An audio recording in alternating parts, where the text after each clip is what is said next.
To many, stopping the spread of disinformation is a fight for the truth. Facebook promoted violence against Rohingya Muslims in Myanmar back in 2016. Has added confusion and panic. But to others, it's simply a tool to control what we think and what we believe. Governments and legacy media pressuring Facebook to delete posts that conflicted with its... Who gets to decide what is and isn't real, what is and isn't a lie, and how that information is disseminated? False news has become all too common on social media. My name is Mohammed Hassan, and this is the Doha Debates podcast.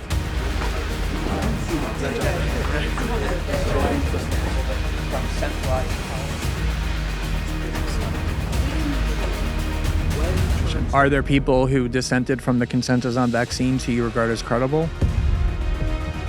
I have never heard of one, but I'm not an expert in vaccines. Are you?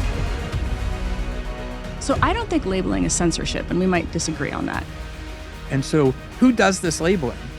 And I just think human nature makes that more dangerous than the speech itself. Our debate today: who has the power to define the truth? Joining me today is Associate Professor Renee DiResta, who studies the ways people try to manipulate, harass, or target others online. She's the author of a book called Invisible Rulers: The People Who Turn Lies into Reality.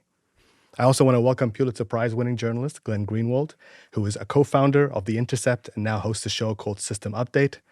And we're joined by Professor Siva Vaidyanathan, who directs the Center of Media and Citizenship at the University of Virginia. Thank you all for being here, and a warm welcome. Great to be here. Thanks for having us. Thank you. Renee, if I can start with you. When we talk about disinformation, how do you define it? So I think of it as a subset of propaganda.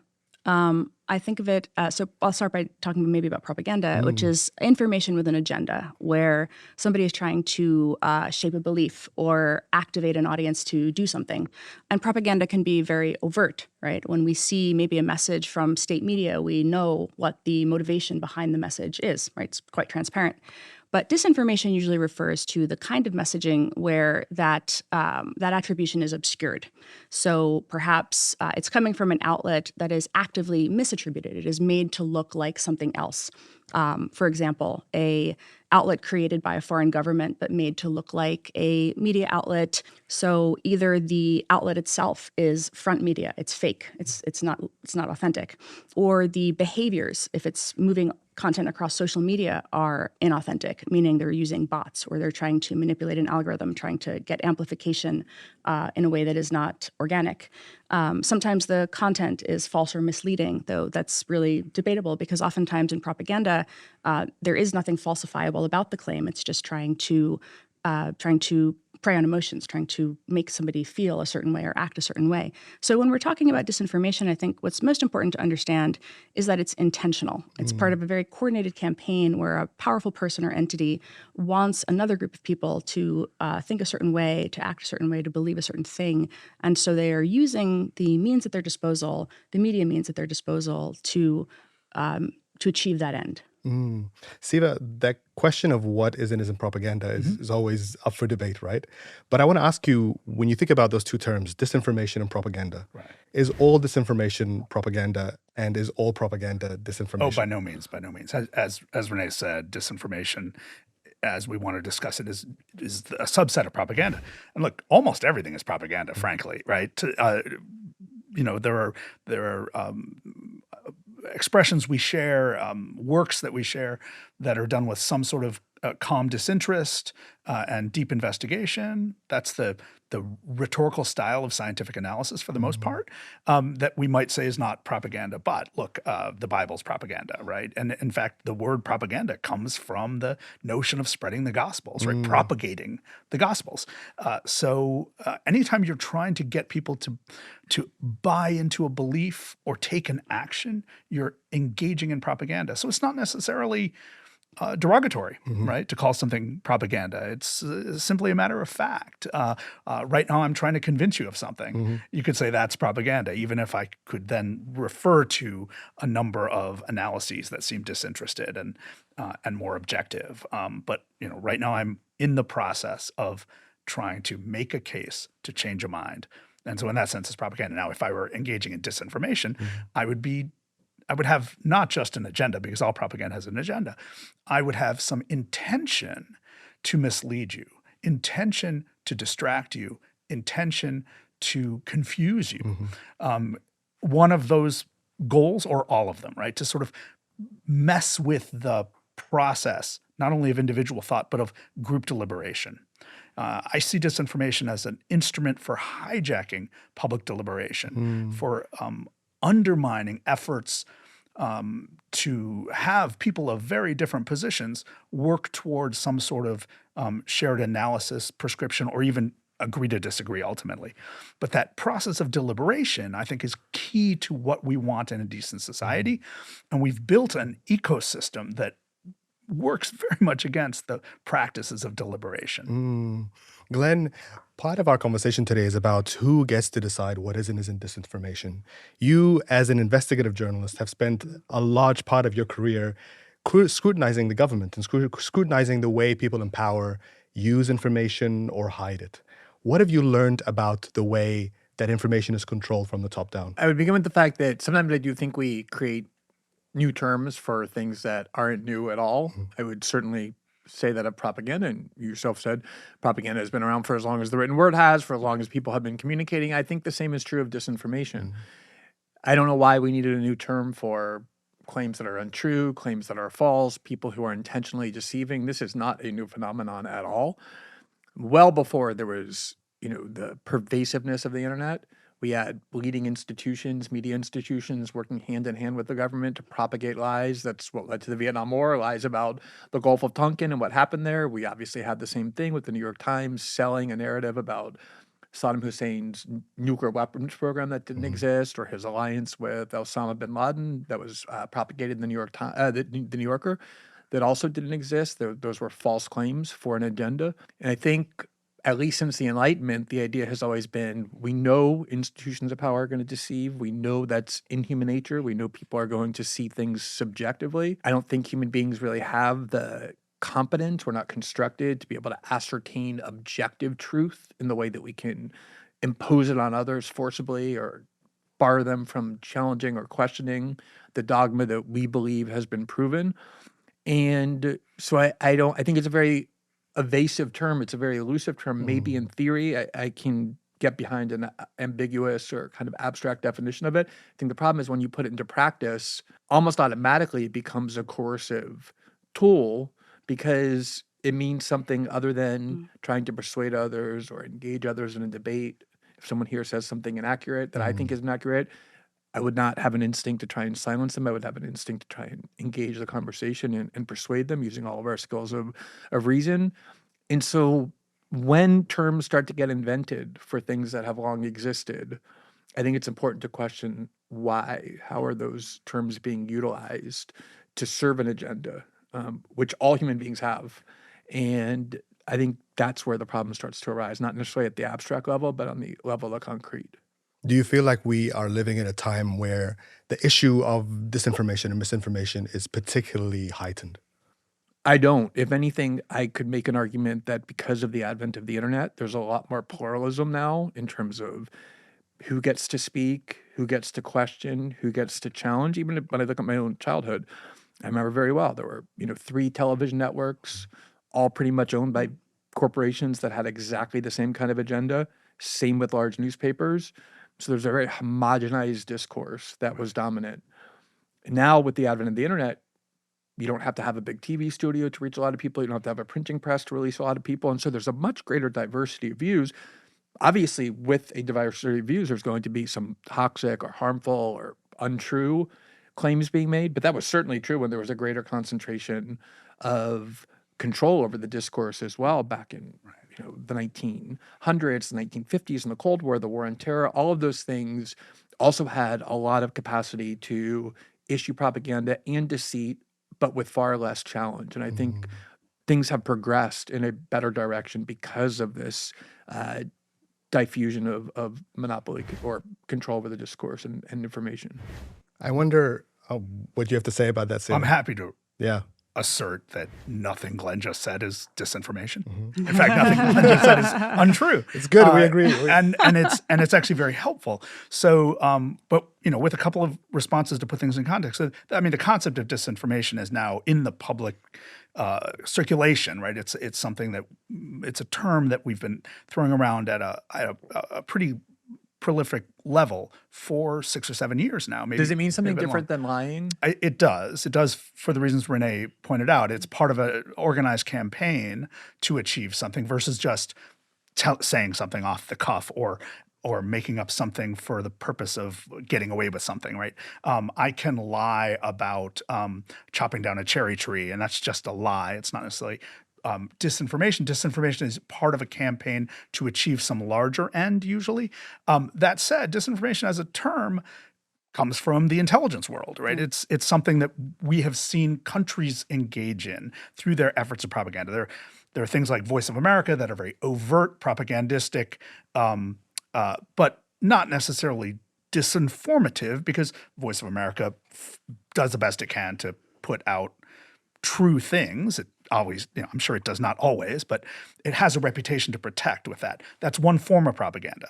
Then there's the disinformation, which is the sort of thing you would see in the Cold War when the Soviet Union and the United States were competing for hearts and minds in a third place, where both governments would instill false stories into news stories or whatever in local news to just try to twist something or rile up a force on the ground, right? And so that practice, which was largely hidden and largely conformed to the intelligence world during those years, now is part of our general conversation. I think that's probably helpful. I do think it's helpful to ask what counts and what doesn't. It's very helpful to have a solid definition of it. I think that's a very fruitful thing. But it's existed as long. I mean, when the Soviet Union put out specific information into Western media about the source of HIV/AIDS and made it seem as if it was part of the U.S. government's effort to kill Black people, that was clearly disinformation, right? And the United States did 100 things similarly during the Cold War. That was disinformation. I think we can understand in that term very solidly. Then the question becomes, what happens if there's just some sort of collaboration, coordination, inspiration that coheres with what some weird group thinks in the United States? And I think that's what we started seeing, around 2015, 16 in this country. We started seeing a lot of homegrown groups echoing messages that were also being propagated by Russia. It doesn't mean they came from Russia. It doesn't mean that Russia was like controlling anything or pulling strings, but it does mean there was echoes and coherence. So what of that is merely some weird people saying weird stuff like Texas should secede, and what of that is the Russian effort to confuse and seed dissension and seed disaffection in the United States? It's impossible to pull those things apart. Nonetheless, I think it's up to us to try to figure out how much of that mattered, and if it did matter, what can we do to address it in the style that I think you brought up, Glenn? Like, what can we do either to add more speech that is more grounded in reality? What can we do to change the terms of our discussion so that we can actually think about moving the conversation forward, moving our sense of our politics forward, and not end up in this cacophony? And I love that you brought up the idea that we've never had a golden age of the truth, right? I fight this idea all the time. People always say, well, when Walter Cronkite told us what to believe, we all believed it. Well, that wasn't true. And the problem we were trying to solve, those of us who critiqued that system at the end of the 20th century, the problem we were trying to solve is, how can we get more voices in? How can we get more microphones in front of more people with more ideas, bring them into the public sphere? And as you pointed out, like, the proliferation of channels through the internet has allowed all of that. The unexpected consequence of that, or maybe underestimated consequence of that, has been cacophony. When you have cacophony, it's very hard to think collectively, as hard as it is to think individually, right? You walk through Times Square, it's hard to hold a coherent thought, right? It's just so much stimuli. At the same time, collectively, to have a conversation about what sort of policy interventions should we have next time there's a global pandemic? That conversation seems impossible to have in the United States today and in many other countries, because we're still suffering from these weird storms of passion and indignation, much of which involve the spread of things that I think we would qualify as disinformation. To the point that you made earlier, Glenn, and I want to bring you and Renee on this because I'm curious to hear how you think the spread of information, as you said, Siva, has changed the way that we think as a society, as different societies. You know, if a lot of us grew up with having limited TV channels, Yeah. limited news bulletins every single day, the family unit generally sits around, you know, in the evening, 6 p.m., has dinner, watches the same kind of thing. And then you have this huge boom of information. Right. Is that not a good thing to have this democratized space where No, it's a great thing. So, I mean, tell me about that. To what Yeah. extent? But should it be That's a free? great Should thing. it be free, or should it be regulated and controlled by someone? No, it should be free. I think Yeah. that it's fantastic that we have many, many platforms. I want to see many more. I want to see many more participants. I think we have a burgeoning media ecosystem. I think that's wonderful. I don't think that. I guess I'm having a hard time seeing the connection that you're making. here. Can I just jump in for 1 second? Yeah, go ahead. And kind of give what I think is a way to concretize that question. I do think sometimes when people select their examples of disinformation, oftentimes that kind of reveals an agenda as well. Like I think people in the United States who believe that the Russians interfered in our discourse and our elections sometimes, you know, speak about that first and overlook ways that there's other kinds of disinformation, including from the U.S. government. You kind of alluded to that during the Cold War. I think it's a lot of that is still taking place now. But just to give a really hardcore example that I think has generated a lot of the distrust and the idea that we can trust institutions to determine truth and falsity was what happened in COVID. And we may not have to agree on all the facts, but one of the things that did happen is that extremely early on in the pandemic, before much was known about the virus, there was a lot of internal debate within the community of epidemiologists at the highest levels about whether it came from a lab and was manipulated by humans or whether it crossed over from animal to humans and was zoonotic in origin. Yep. There's a lot of different expert opinions, and then this article gets published on the proximal origins of COVID, and it declares definitively that we know for certain, we're pretty close to certain, that this did not come from a lab, and that any suggestion that it was manipulated by humans or that it came from a lab is disinformation or racism against our Chinese colleagues, those sorts of things. And from there, that decree ended up dictating what couldn't be said online. A lot of social media companies felt obligated to censor any attempt to question whether there was a zoonotic origin to COVID. A lot of people who questioned the efficacy of masks one way or the other. I mean, Dr. Fauci said in the first month, you don't need masks. I think he did that on purpose because he was concerned there'd be a run on masks. And then later on, masks got mandated, things like that. And it started giving people the sense that when we start calling things disinformation, the agenda behind it is to suppress any questioning of it. And I think that's where the concept of disinformation raises the hackles of a lot of people. And someone says, I'm a disinformation expert. I'm here to kind of decree what I know you're to describe that, but a lot of people do describe themselves that way. I don't know where that credential came from. It seems kind of it appeared overnight. I don't know how somebody's just a free floating expert in disinformation as opposed to say disinformation in a particular field in which they have expertise. But in any event, I think that's the sort of thing that began to happen. There was other kinds of censorship. I mean, President Trump, when he was the, elected president, was banned from social media as well. But I think the COVID example is a really good example because there's still, the origins of COVID are not definitively proven. Yeah. People still disagree with them, but major scientific community, parts of the scientific community, intelligence agencies from around the West says it's far more likely than not now that it did leak from a lab, not deliberately, but unintentionally. And yet for a year we were banned from saying that on the internet because of a decree that was disinformation. I think that's where the concern comes from, is the weight that gets put behind the decree. Sure. So let me take that on because I just want to suggest that I would love to hear from you kind of respond to this idea about what a disinformation expert is and isn't, whether you even like the term. I don't use the term for myself. It just kind of stuck. No.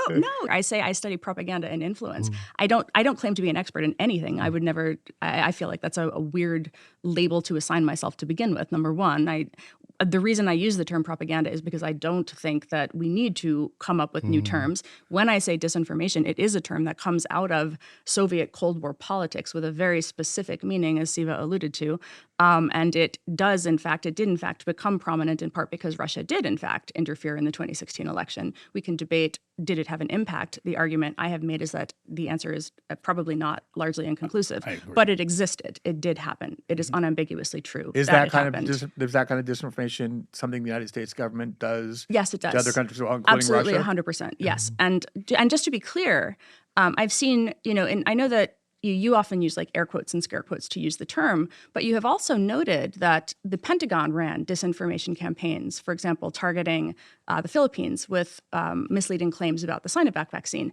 My team did investigations into the U.S. Pentagon and actually exposed the manipulation campaigns that happened there. For example, by identifying the fake accounts, by explaining how the manipulative behaviors worked. Like, not only have I written extensive reports about Russia, Iran, China, Saudi Arabia, Brazil, Mexico, Venezuela. I mean, this is table stakes at this point. The United States Pentagon. When we wrote the report on the United States Pentagon, that triggered an internal review within the Pentagon to evaluate whether the United States government should be doing that. And what I wrote in the report was that the answer is no, it should not be, because it's profoundly unethical and that there are better ways for us to be engaging in the information space. But I want to go back to COVID, because I think maybe it'll surprise you to hear that I thought that the lab leak policy was ridiculous. And the reason that I thought that the lab leak policy was ridiculous— And policy by these private companies. by these private companies. So I'll touch on that too. The reason that I thought the lab leak policy was a poorly constructed policy was because I didn't think that it could be tied to any kind of material harm. And I thought that it really was an outlier compared to some of the other policies that they chose to implement around COVID, which at least sought to connect a rumor or a false claim to some sort of personal harm. For example, drinking bleach, or, not taking a vaccine, taking a vaccine, all of the various other ones. Whatever you think about the specific claims, they at least were trying to impact either a personal medical decision or a community medical decision. The lab leak one was significantly an outlier on that front. But what actually happened there, and I don't know the date of the proximal origin paper off the top of my head, but you can go back and you can look at Meta's change logs for its policies. They are actually quite transparent about them. Meta implemented the policy to moderate, to ban, whatever you want to call it, to take down content related to the lab leak in February of 2021. And it says in its disclosure that it did it in consultation with the World Health Organization. And it says that it did it in response to a spate of violence related to, this was around the time where people were concerned about violence related to Asian Americans. This is the justification that happens around this time. Was that in any way causally borne out? I would argue I did not think at the time that it was. I thought that this was a perplexing decision for them to make.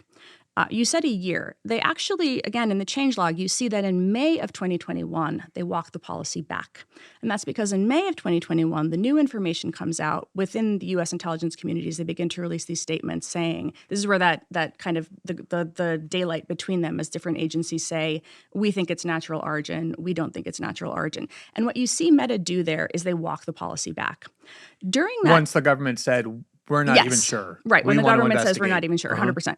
And now, is that what you're seeing there, I think, and what happens so often in private company moderation efforts is they make the best decision that they have with the information available to them at the time. And they do it, yes, in consultation with various bodies that they consider to be experts, like the World Health Organization, in consultation with various governments, in consultation with various academic institutions, in consultation with various community groups, depending on what the specific policy is. And you do see them walk through and try to shift their policies in But accordance it's with changing censorship, affairs right? on the ground. It's like banning a certain view from being, and like in the case of Meta, I'm not arguing there it was with a lot you. of. No, I know. I'm just I'm saying, not saying I thought it but I was just want to be good. clear about what's happening, which is that, and in the case of Meta and Facebook, in fact, all the social media platforms, the U.S. government, I'm sure they were talking to other organizations as well, including the WHO. I know they were, but the U.S. government was putting a lot of pressure on these companies to the point of badgering, sometimes even threatening them to take down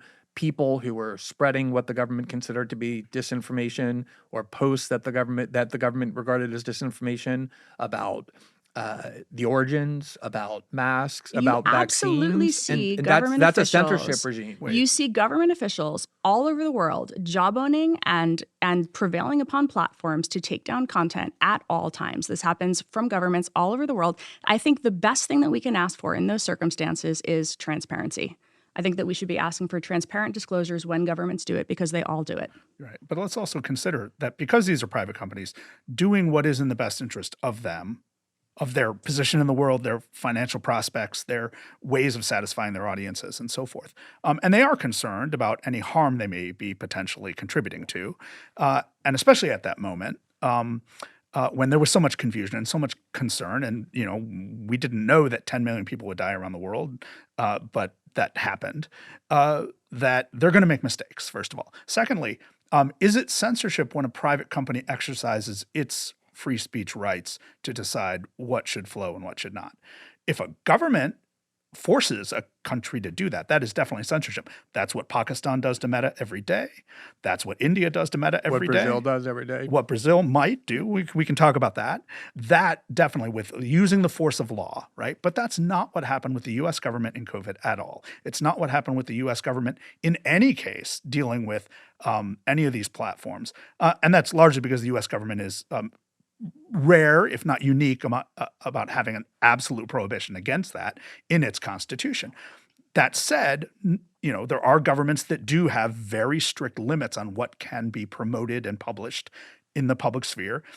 Germany is one of them, right? And about select things. So we do see government censorship around the world. We're not in a world without censorship. But if a private company decides we want less of this or we want none of this, that's free speech. Right? That's a company exercising its, from the U.S. perspective, First Amendment rights. And I think we all agree that companies should be allowed to exercise their First Amendment rights as they judge. Doesn't mean they're not going to make mistakes. Doesn't mean we're not going to argue with them.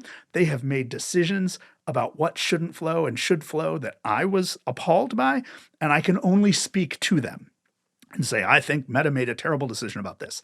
And they can take my advice or not. They can take Renee's advice or not. They can take your advice or not.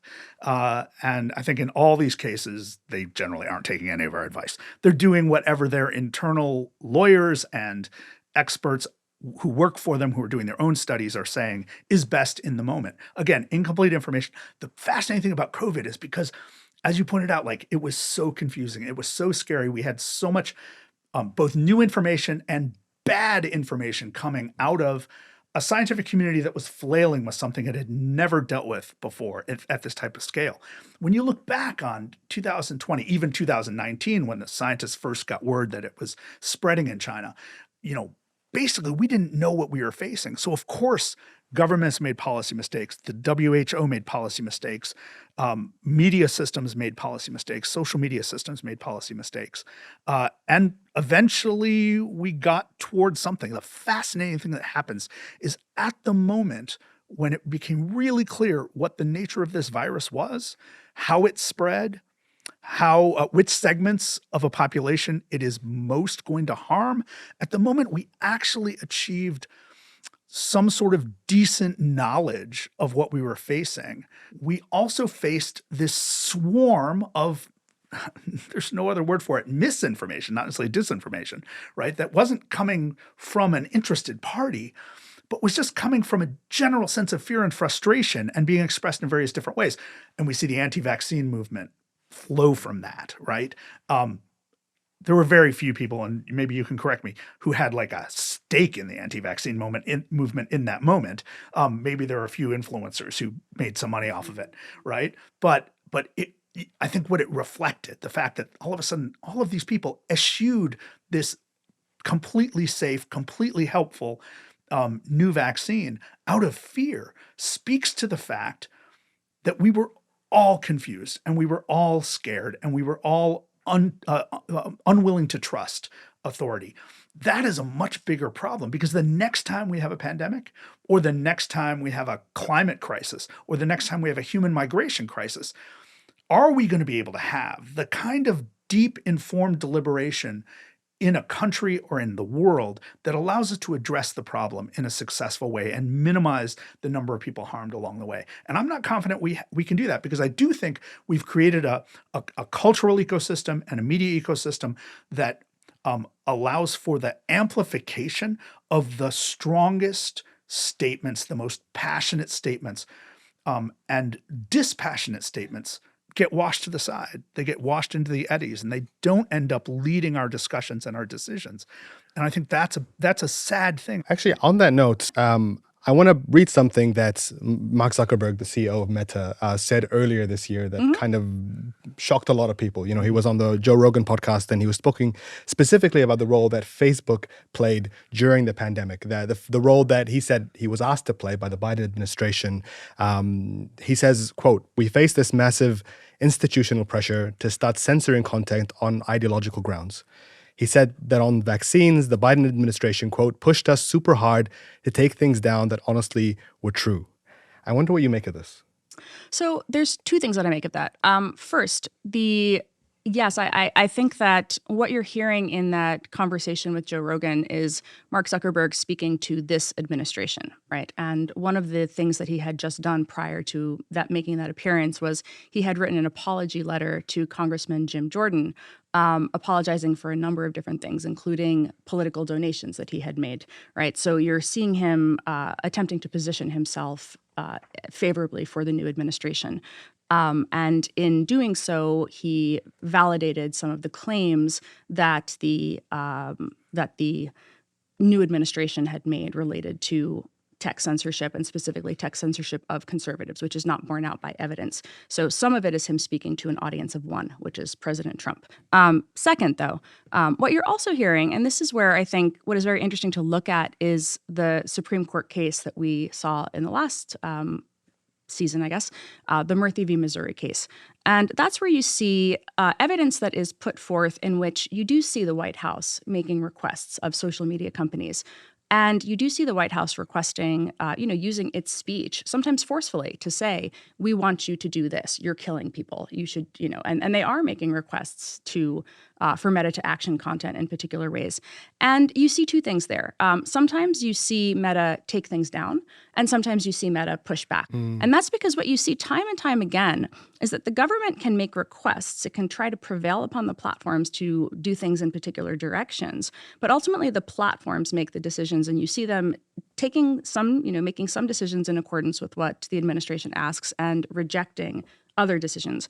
And I would say you also see this, this is sort of a constant through line. If you were to go back and you were to look at, for example, in 2020, you see Twitter label the president's tweets, and you see the president, at this time the president was Trump, respond the very next day with an executive order trying to open an investigation into Twitter in retaliation for Twitter exercising its First Amendment right to put a label up on the president's speech. So Twitter using its speech to add context to the president's speech and the immediate retaliation that happens there.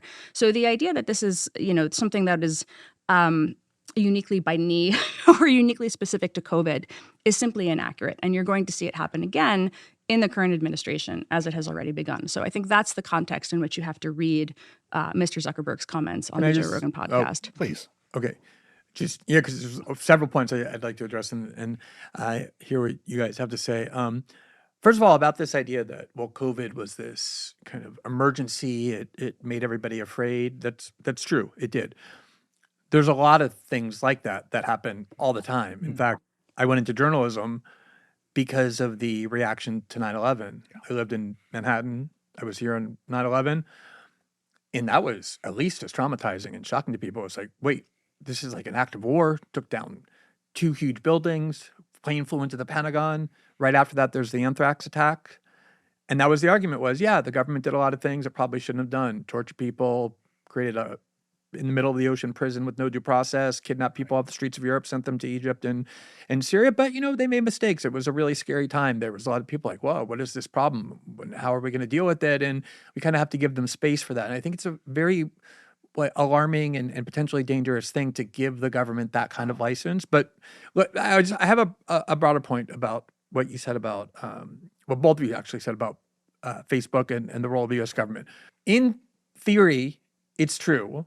The government can call up and say, hey, we'd like you to take down this dissent to our view. And then you have this little private company over here, and they kind of say, okay, we're going to do it or we're not going to do it. That's the First Amendment right. The reality is much, much different. The position of the Congress and the U.S. government, right now the U.S. government is suing Meta in court on the grounds that they're a monopoly. They're suing Google on the grounds that it's a monopoly. These are not just any private companies. These are companies with monopolistic power of our discourse. When they ban a certain idea from being expressed, that's not just like some restaurant saying, we don't want these kind of people, or some small company saying we won't allow these views. That's had a major impact on our political discourse. The power that they exercise is immense. They can basically silence an opinion from being heard. And then on the other side, the idea that the government just picks up the phone and politely says, hey, we'd love for you to take down this tweet or this post. I think you have to accept the reality that no matter how big of a company you are, when the FBI calls or the White House calls, and the U.S. government has immense power over these private companies. You gave an example where the Trump administration wanted to punish Twitter in response to some of its censorship choices, including removing Trump from their platform. It was labeling his content. Yeah, or labeling the content, exactly. I don't think They that's censorship. depend on the government for all sorts of Right. things. But Twitter I've also didn't back I've down. watched congressional hearings before where social media executives were summoned to Congress, and people were saying explicitly, if you don't start removing more of this kind of content, we're going to start considering whether we should take away 230 or whether the regulators should go harder on you or whether. So there's something inherently coercive. Nobody gets a knock on the door from the FBI or call from the FBI and says, oh, they're requesting something, but it's completely optional to me. I think we've seen the emails where there was a lot of strong pressure from the U.S. government. And yes, we have a First Amendment, but we also have a lot of cases that have ruled that the First Amendment was violated by the U.S. government, including in that case you mentioned where the lower court and the appeals court both said that the Biden administration's systematic pressure on big tech companies was one of the gravest frontal assaults on the First Amendment in decades, they said. It got to the Supreme Court kind of deferred to the executive branch, but that was the ruling they lost in the district court and in the Court of Appeals.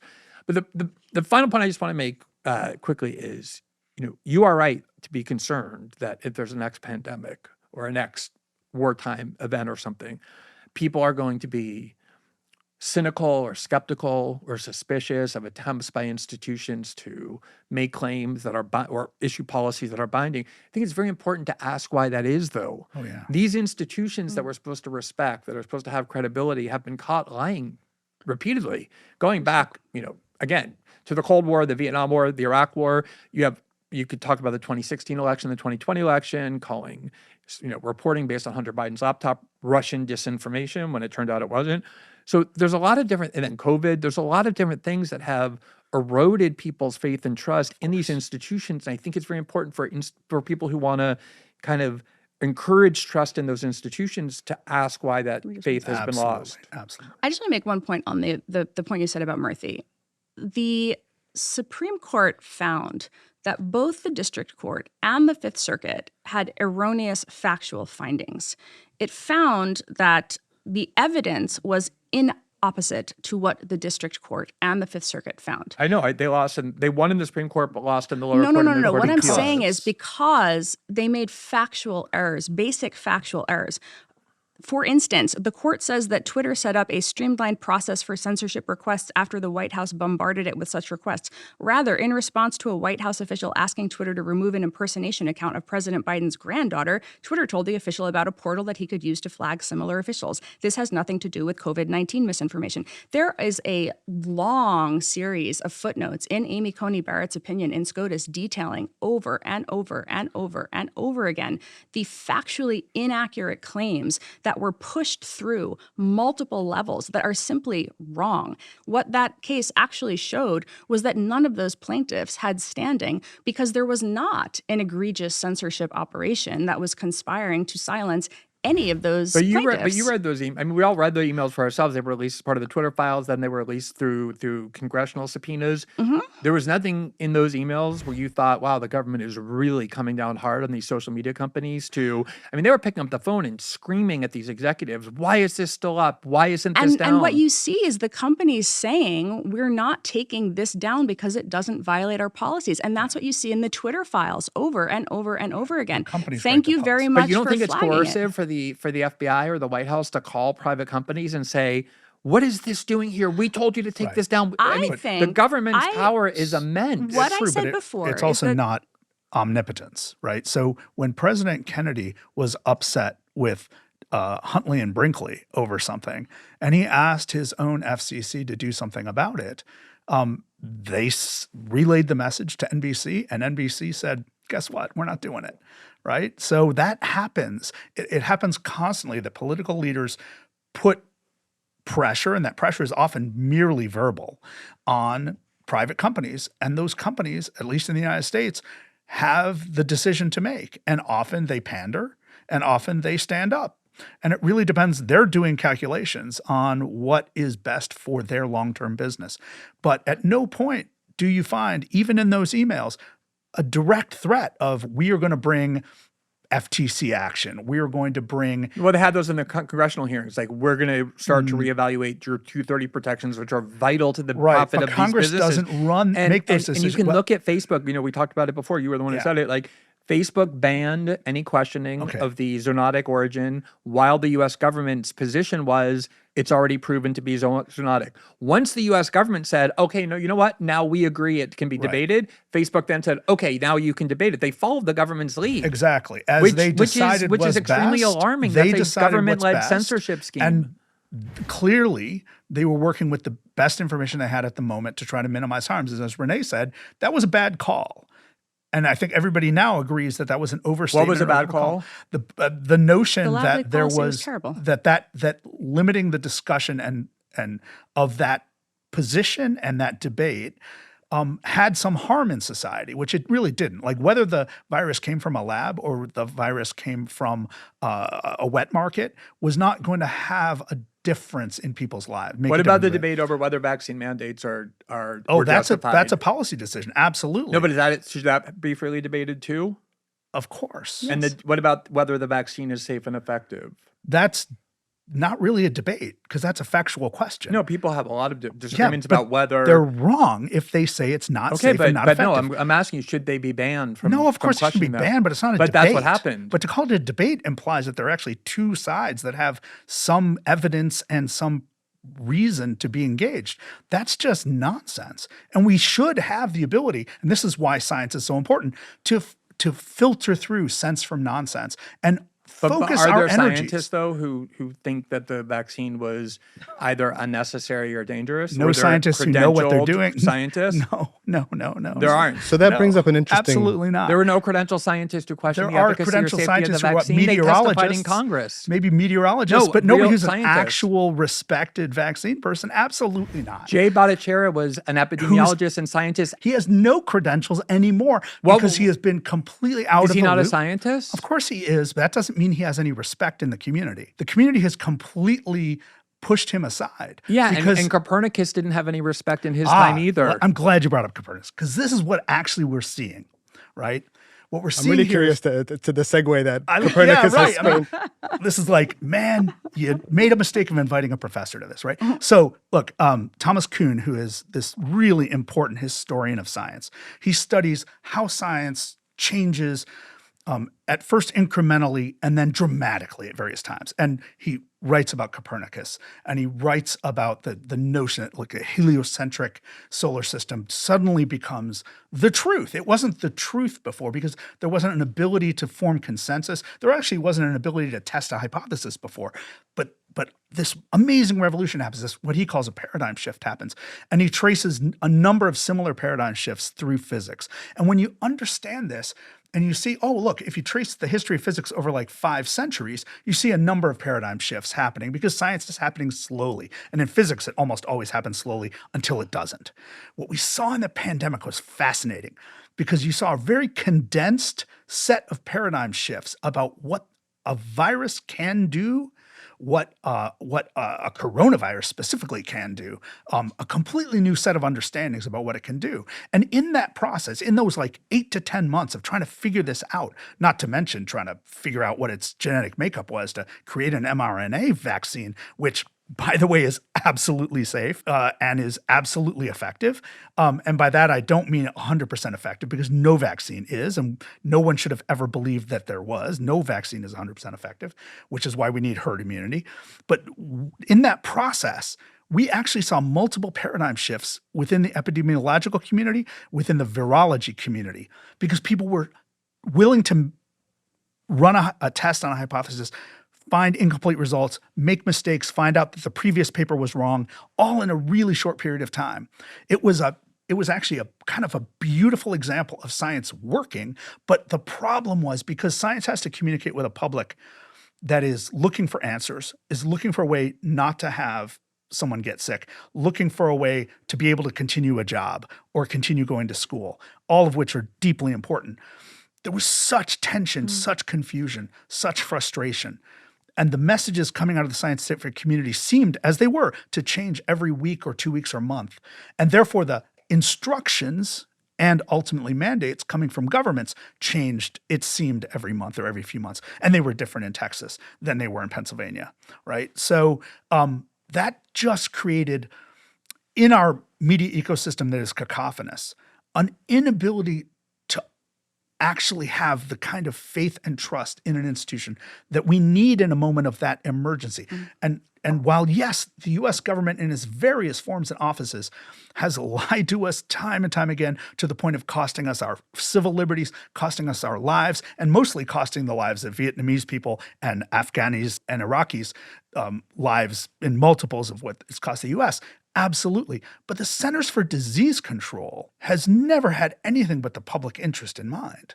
And the Centers for Disease Control were confused, underfunded, hustling, trying to figure out what to do, working with scientists in pharmaceutical companies, working with scientists at universities around the world. And there were labs around the world all trying to figure out how to address this problem. A really fascinating thing. At some point, I want someone to write a deep expose on the ways in which the scientific community hustled through that process, made 100 mistakes, but ultimately did 300 things right. And even though, again, now we actually know how to deal with this. We know that everybody should get vaccinated. We know that masks work sometimes in some ways and somewhat effectively. They may not work in all cases in other ways. They're not magical. Who's we when you say we know this? The public now knows it because the scientific community has come to a solid consensus for which there really isn't reasonable dissension. Are there people who dissented from the consensus on vaccines who you regard as credible? I have never heard of one, but I'm not an expert in vaccines. Are you? No, but that's why I'd like there to be a free and open debate. And I understand there that is. sometimes people who dissent from consensus prove to be right in history. Absolutely, which is what was happening in all these ways that are not big flashpoints. No, the public debate was censored. That was the problem. But the public debate was, okay, the public debate, we could argue whether the public debate was censored. The public debate was not censored because all the time that you and I were watching it, we were hearing anti-vaccine people pour their stuff out. They weren't scientists, because you couldn't find reasonable scientists who were arguing against the vaccine. You could only find kooks who were arguing against the vaccine. There were lots of people arguing about masks in various legislatures and various school boards and various county governments. You were hearing people talk about masks in the public, on social media. All of that was out there. There was no lack of argument. I wouldn't call it debate, but there was no lack of response. All that Jay noise was out Bhattacharya there. was banned from social media, had many of his posts How come we know his removed. name? I don't think he was banned from social media. No, he had his posts removed, multiple posts How do we know removed. his I don't name? think How do his we know posts what were he removed. thought? I How think do we know his argument? Because he was turned into a martyr because of censorship, and then he got nominated to be the that sounds director like- of the National that Institute for sounds Health like and the got confirmed by the absolute- Senate. I think That's like the least effective censorship regime I've ever heard of. If a person who is so well known, whose ideas are so well distributed, who's now in a position, whose name we know, Navalny. of course we know him because there was no censorship. The word In Russia? his stuff, Navalny. Oh, we know Navalny. There's censorship in Russia, There's not censorship here about Navalny. But he's known in Russia He very is well. known in Russia, right? There's despite the censorship, censorship. right? But it's not effective censorship if people actually get the ideas, right? So you might say there was censorship about Acharya, but how come I know what his positions were? That raises an interesting point about what role, if any, the government needs to have in these kinds of public debates when it comes to issues like public safety, public health. Renee, what do you think? Sure. Perfect. We're not in complete agreement. I think one of the things that I wanted to see during COVID, and one of the things that I did during COVID as an academic was studied viral rumors. And I use the word rumors on purpose because rumors sometimes turn out to be true, right? They are sort of unofficial stories that move through the public sphere. They usually go viral because people are very concerned about them. And sometimes they turn out to be true, and often they turn out to be false.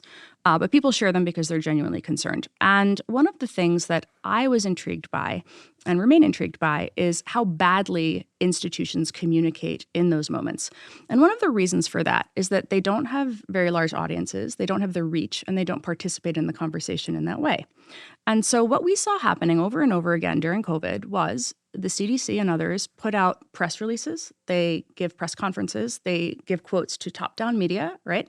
But they are not engaging with the public in the public sphere where the public is forming its opinions in that real-time discourse where as the rumor is going viral, they want the answer now. And part of that is because science does take time and they don't feel that they can participate in that way because they believe that they have to maintain a certain degree of credibility, which requires them to have an accurate answer before they speak.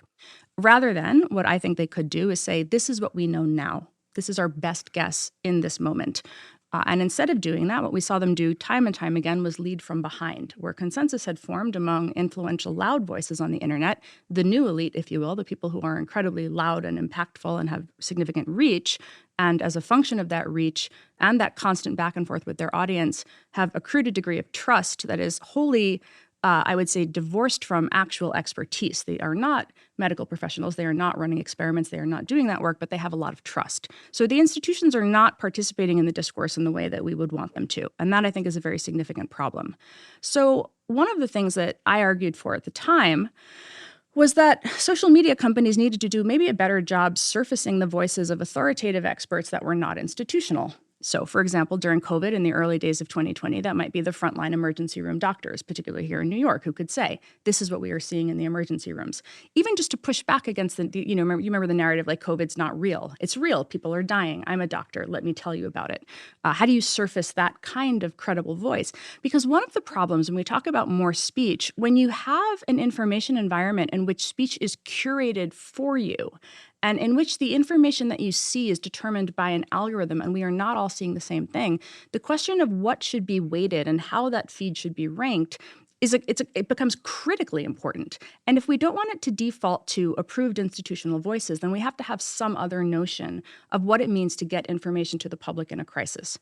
Entertainment, culture, all the other things, the things that influencers talk about the rest of the time, by all means, just, compete in the marketplace of ideas like in those moments. But in certain moments of crisis, you do want people to have accurate information. When the wildfire is coming, you don't want to hear from John Smith 228. You want to hear from your local actual emergency worker or a real fireman, right? These are the sorts of moments when we actually need institutions to be communicating. So a lot of the work that I did was to ask that question of how can they do it? Can I ask you just to go pop that ahead. into an example? So after 9/11, there was a lot of debate about what is this threat? What is the nature of this threat? How best should we respond to it? What would that have looked like? Like who should have been? You mean on September 11th that day? No.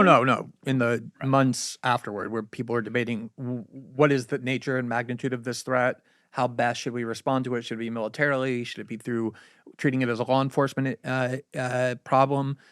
Whose voices should have been promoted under that model?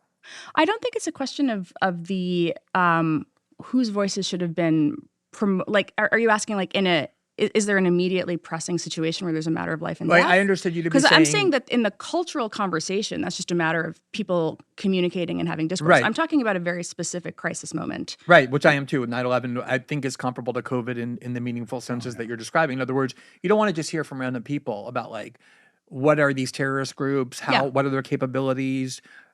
Historically, How do you, has a have military authoritative response helped folks? with terrorism? Has it inflamed the problem of terrorism more? So I guess I'm asking, who was, because to me, the people who had the best credentials ended up saying a lot of things that either proved to be untrue or destructive, or untrue or dangerous. There were independent media. I was very young at I'm sorry to age myself by being too knowledgeable. I feel like I feel ill-equipped to name specific That's fair. independent media people because I think I was like a freshman in college. But but in that moment, I think you want to have that diversity of voices and you want to have those conversations happening and you want curatorial algorithms to surface that debate. I think that is actually critically important. One of the things that I think we should be asking now is what are ways in which we can use community signal to amplify that a little bit better? Right now, it's a very binary thing. It's engagement. That's all we have. It's a whole lot of people are going to like your post or a whole lot of people are going to like my post. And that's really more a function of like, you know, how many millions of followers do you have versus me? Twitter was actually actively trying to blue check those emergency room doctors. But the problem that they had was that those emergency room doctors are not regularly on Twitter. They have no reach. And so it then had this other problem of like, how do you up level them? So first you have to verify that they're real. Then you have to decide that you're going to really put your thumb on the scale essentially and boost them. This is a thing that people are not comfortable with. I think we have to recognize that there has to be some system of like, here we are declaring transparently that we are doing this. Like we as a, you know, the tech platform as a company is saying, this is what we have decided to do and here is why. Maybe we declare this is who is doing it and why. Similarly, when there's a request that comes in to take something down or throttle it, this is what we have chosen to do and why. There is no neutral in this information environment. And so I think the best hope that we have for laying out who is participating and how, and moving past we're competing just, you know, based on pure engagement is the platform saying, on our platform, this is what we have chosen to do. And here is our disclosure of what we are doing. And if you participate in this space, this is what you are opting into. I do really appreciate Glenn's question, though, because Glenn's question is about a different kind of national emergency that is life and death, right? Because 3,000 Americans died and we were scared, as scared as you said, as we were during COVID. At least then there was an identifiable enemy that was human. And then we saw this country and other countries completely and spectacularly overreact with and give up so much of our values and violate people's rights and our own laws along the way.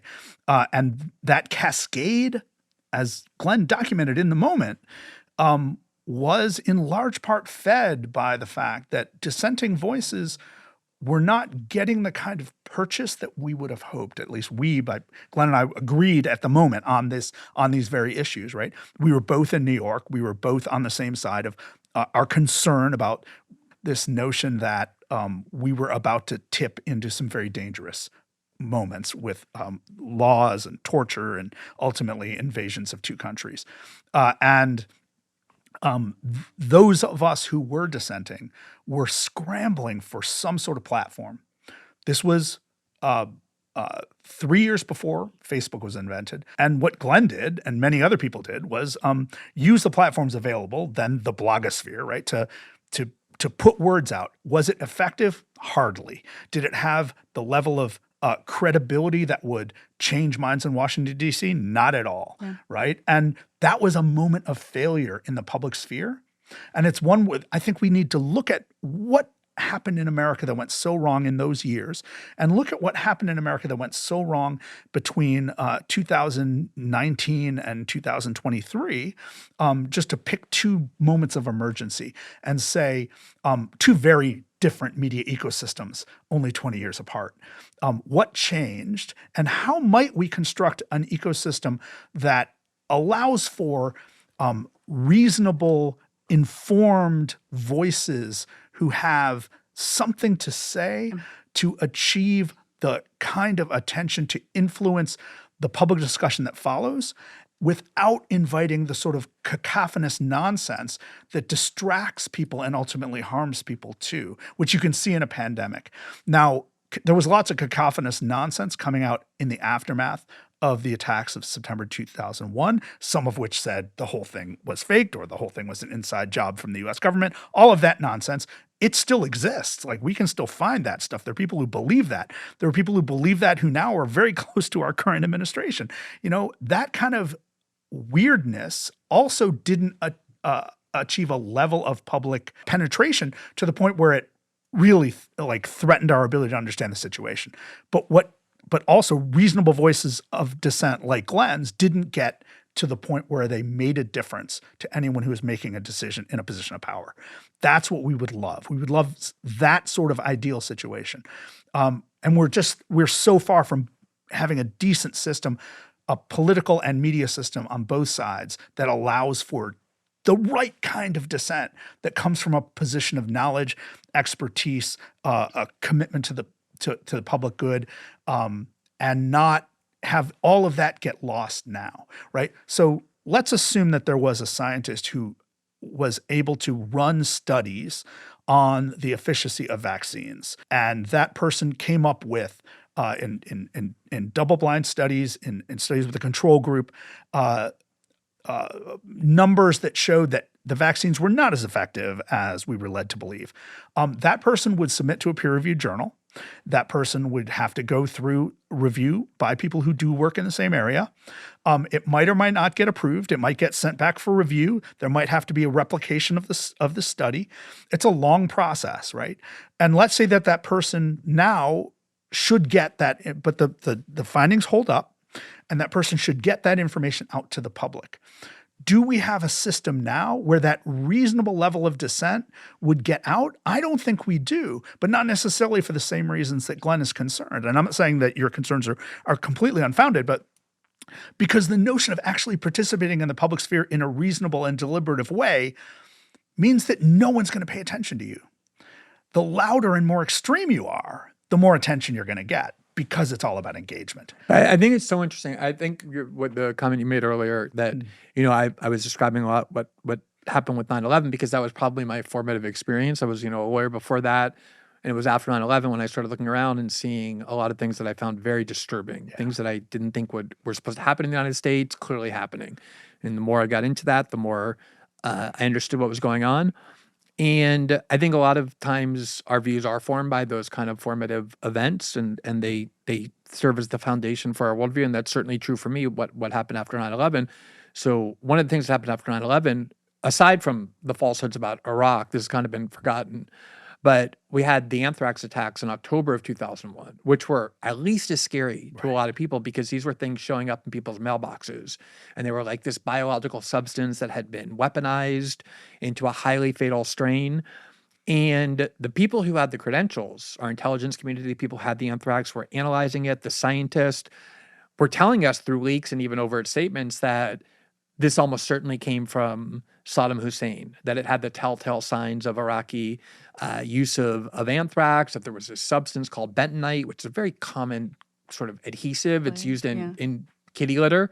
But they said, because it has bentonite, that's how Saddam Hussein uses the weaponization of anthrax. That proves he did it. And you can see John McCain saying that, people who were scientists. And as it turned out, the anthrax attacks actually came from a U.S. Army lab by a U.S. scientist who had been working on weaponizing anthrax ostensibly for learning how to defend against it. So this was the amplification of the exact people who you would think would be the most credible on something as kind of, esoteric as anthrax, and everything they said turned out to be false.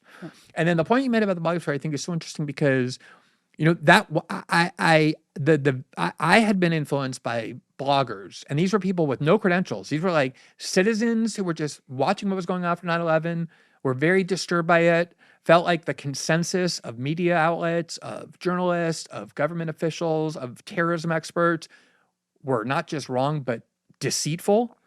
And they just started banging on the table and yelling. And it was cacophonous. It was boisterous. I mean, it was oftentimes, very uncouth. But that internet you're right, at the time, it didn't have the impact that it should have had, but over time it built.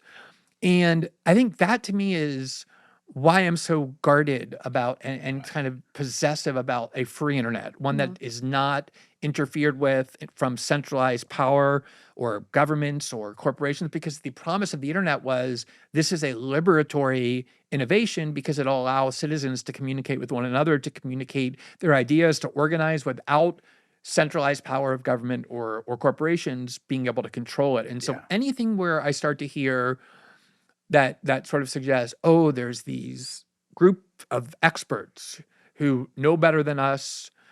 They're going to get together. They're going to decide what's true. And then they're going to have those decrees be binding in the sense that big tech companies follow them, the government follows them, some combination of. That's where I start to get my hackles up, not from the idea that we should have experts. I listen to experts all the time. I trust a lot of experts.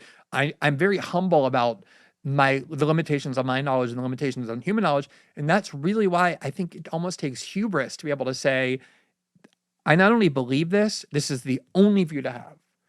Because so often throughout history, there's been a scientific consensus that got debunked the next decade, the next century. Absolutely. And I think that humility has to drive how we understand knowledge and truth. And scientists are, in general, quite humble in these ways. They understand that things change, and they wish they could communicate their humility, but their signal gets lost along the way when it reaches the Today Show or it reaches, some radio show. Was there humility in that proximal origins decree? I didn't read that article, so I don't know the language choices they made in that article. Do you think there was humility? I think they overstated. I think it was overconfident. Right. And so, it doesn't mean that all scientists are going to be humble in those situations. But as you said, expertise does matter. Expertise does exist. One of the reasons I followed you in 2002, 2003 is that you are an expert. You understand how U.S. civil liberties are supposed to work, and you extended that to the rest of the world. Your knowledge base made me go with your expertise and consider you to be a person who is worthy of my attention, right? I didn't pay attention to everybody who was against what the U.S. government was doing because not everybody knew what they were talking about. I did pay attention to those who worked for the United Nations, especially the United Nations weapons inspectors and the nuclear overseers with the United Nations. I paid attention to experts in Canada and experts in France and experts in Germany, all of whom were agreeing with you and me about whether Iran was a danger and part of the 9/11 attacks and so forth, right? So there was a lot out there that wasn't making it through to the people who are actually making the decisions that because matter. the consensus of the credentialed experts, the people who got amplified on the front page of the New York Times, the Washington Post, NBC News, Right. their consensus was wrong. Yeah, and not just that. The American consensus was wrong. People like you and me who were saying those views were considered Absolutely. disinformation agents. Oh, no one said that. We were considered dissenters. I don't think anyone considered because we weren't making up stuff. Anyone with our views about the war on terror, about Guantanamo and torture, about the opposition to the war in Iraq, the idea that the government was lying about the weapons programs and the like, those people did not really get into mainstream. There were a couple. There was a Paul Krugman here at the New York Times and, a couple of senators. Agree. But, the consensus of expertise in the United States and the political media class was that, no, these policies are right. And anyone who doesn't see it are anti-American, pro-terrorist. Let's also remember in that moment, when we say experts, there were lots of experts who were real experts who understood the situation as you and I did only because we were listening to those experts, right? But when you're talking about the consensus, you're talking about the policy, the American consensus, the media and the political policy-making class. consensus that was linked to what was then, even then, as late as 2001, 2002, and 2003, a very highly concentrated media set of powers. The New York Times being the biggest villain in this, right? The deep irresponsibility of the New York Times, editorially, reportorially, et cetera. Even within the New York Times, there were dissenters, as you pointed out, reporters who were pushing back, editors who were pushing back. It didn't win the day within the New York Times, which is one of the reasons that I think we take strong lessons from that moment and the problems with that moment. I just think we have a different set of problems now. And I don't have a simple answer to it. It's not government censorship. We do have a problem with the concentration and power of at least two major companies, Meta and Alphabet, having way too much control over what flows around. And yes, while Meta might say this person's might dial down the influence or block the influence of a person or a group who is saying something that violates their policy, at the same time, they're doing the bidding of the government of Myanmar. They're doing the bidding of the government of the Philippines, right? And they're pushing actual disinformation out to people in congruence with the government in places like that. So they're not a consistent actor around the world either, but in every case, they're doing what's best for their bottom line. And we have to understand that. So what do we do about that? Well, we should probably have more platforms with different perspectives and different practices. Well, the government's trying to break structures. them up right now to do exactly that. And well, the led by Biden and Europe. the Trump administration. Absolutely. Led But by there's Europe. there's other ways to do it. Just to be clear, you're on Rumble, right? There's a whole bunch of different platforms. I'm on Blue Sky. What I love about Blue Sky, just to be just to plug here, is that it's a protocol-based platform, which means different people can run different instances.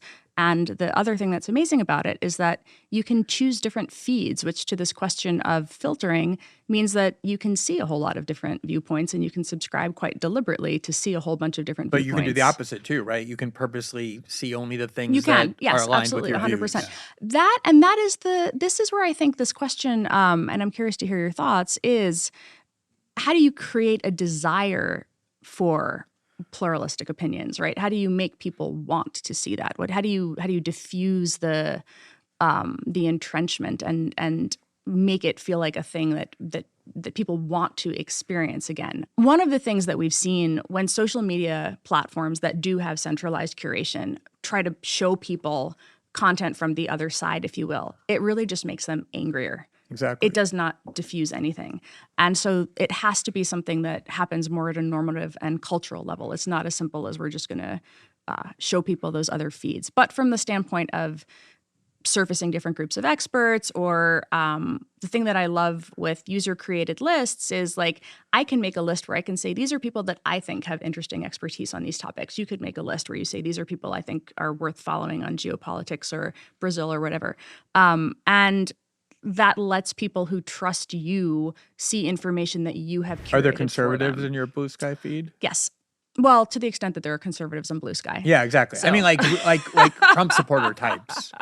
I actually follow them on Twitter still. Right, Like, I read them exactly. on X. Exactly. But this is where we've moved into a decentralization where people are just on different platforms, and that's how the diaspora has gone. With the exception right? of Facebook, which still has 3 billion users. Right. It's still Plus the big, Instagram. Yeah, exactly. So when you consider that, they're not even at peak growth. They only have about a third of the population of India using their platform. So India still has tremendous potential for Meta growth, and they're totally in bed with the government there, right? Meta and the Modi government work together on just about everything. And I guarantee you, when Mark Zuckerberg wakes up in the morning, he thinks much more about India than he does the United States, because that is where the future is. That's where his money and his power is going to come from in the future. And that is something that we really should be concerned about. That level of concentration of power, whether it's used benevolently or malevolently, is going to be something that we need to worry about more and more as they grow. In the United States, they peaked in terms of their market penetration years ago. So we don't think about new people joining Facebook, right? We think about our grandparents joining Facebook, and that's a whole thing. We don't think about 17-year-olds joining Facebook because they're not yet. They might when they're 25 and they want to keep in touch with their high school friends, right? But it's not that important a question of growth and change in the United States. But still, something like 75% of Americans have Facebook accounts. So that, even though there's no growth, there is tremendous influence, and it's going to get to be a bigger influence in sub-Saharan Africa, in Southeast Asia, and in South Asia. And again, that's before Meta ever gets into China, if it ever does. It's not very popular in Russia, but it might someday be. It's now suddenly popular in Ukraine because the people in Ukraine are giving up on Russian-based platforms, right? There's all this stuff that we should be worrying about with the concentration of power of Meta. And what can we do about it? Well, both in Europe, where there are a number of efforts to not necessarily break up Facebook, but curb its influence and curb the influence of Google/Alphabet, but also in the United States with its efforts to look at antitrust intervention with these companies. We're seeing that conversation start. I don't think there's a realistic potential of breaking up that company or undoing the acquisitions that it had before. I just don't think U.S. law is ready for that, to take that strong an action. And American antitrust hasn't really worked for nearly 40 years anyway. So within all of that, though, we have to figure out ways to limit the power of that company. I don't think there's any other company that really should be worrying us, except with the possibility of Google. But I don't think that we've addressed that problem. But that goes concentration back problem. before to what we were talking about. I'm sorry, just to quickly say, before when we were talking about what Facebook did during the pandemic, Right. which is censor questioning the origin theory, you were saying, oh, it's just a private company. They have the right to do that. And that's what the point I was trying Well, I to didn't make use was just. I just no, you're right. No, it's a Yeah, private yeah, company. it is a They private have the company. right to They do that. Yeah. But be that they don't necessarily have that right if they're a monopoly, right? Like you're not really a private company if you're ruled to be a monopoly, and we're going to see whether or not courts are willing to rule them that way. I think they clearly are. And that's all the more reason why I'm concerned when big tech companies, either influenced by the government, like you were saying before, they follow their bottom line.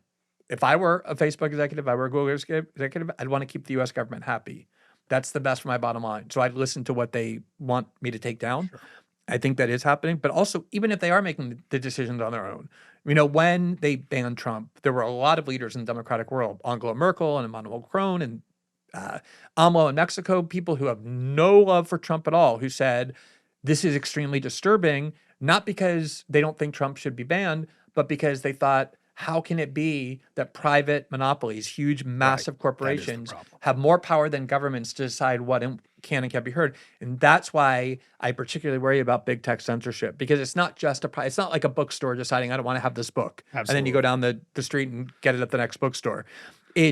The reality is that's where our debates happen. That's where information is dispersed, and allowing them to block or censor or suppress viewpoints, I think, is extremely dangerous. It's almost as potent, if not more potent, than the government. You have to allow them to do that if you believe in the First Amendment, because they have the power. Not if they're monopolies. Yeah, they're not exempt from the First Amendment by being a monopoly. No, but monopoly. I mean, once AT&T is a monopoly, or a railroad is a monopoly, or Standard Oil is a monopoly, they don't have all the same rights as private companies. They're not really considered to be. They have First Amendment rights, whether or not they have, and they do have all the basic rights. They just were broken up. Their shareholders didn't have the right to maintain the same level of ownership under that system, but that doesn't mean because they become subject to government regulation. Right, I mean, but for example, AT&T would not be able to say, we're going to cut off all people who criticize Trump from using our telephone service. A private company would have that right, but AT&T wouldn't, because AT&T is treated as a utility. AT&T didn't have that right since the 1930s under the Communication Act. Exactly, but that was a congressional thing in the 1930s. Yeah, but the First Amendment supersedes a congressional act. I agree, and the First Amendment wouldn't allow.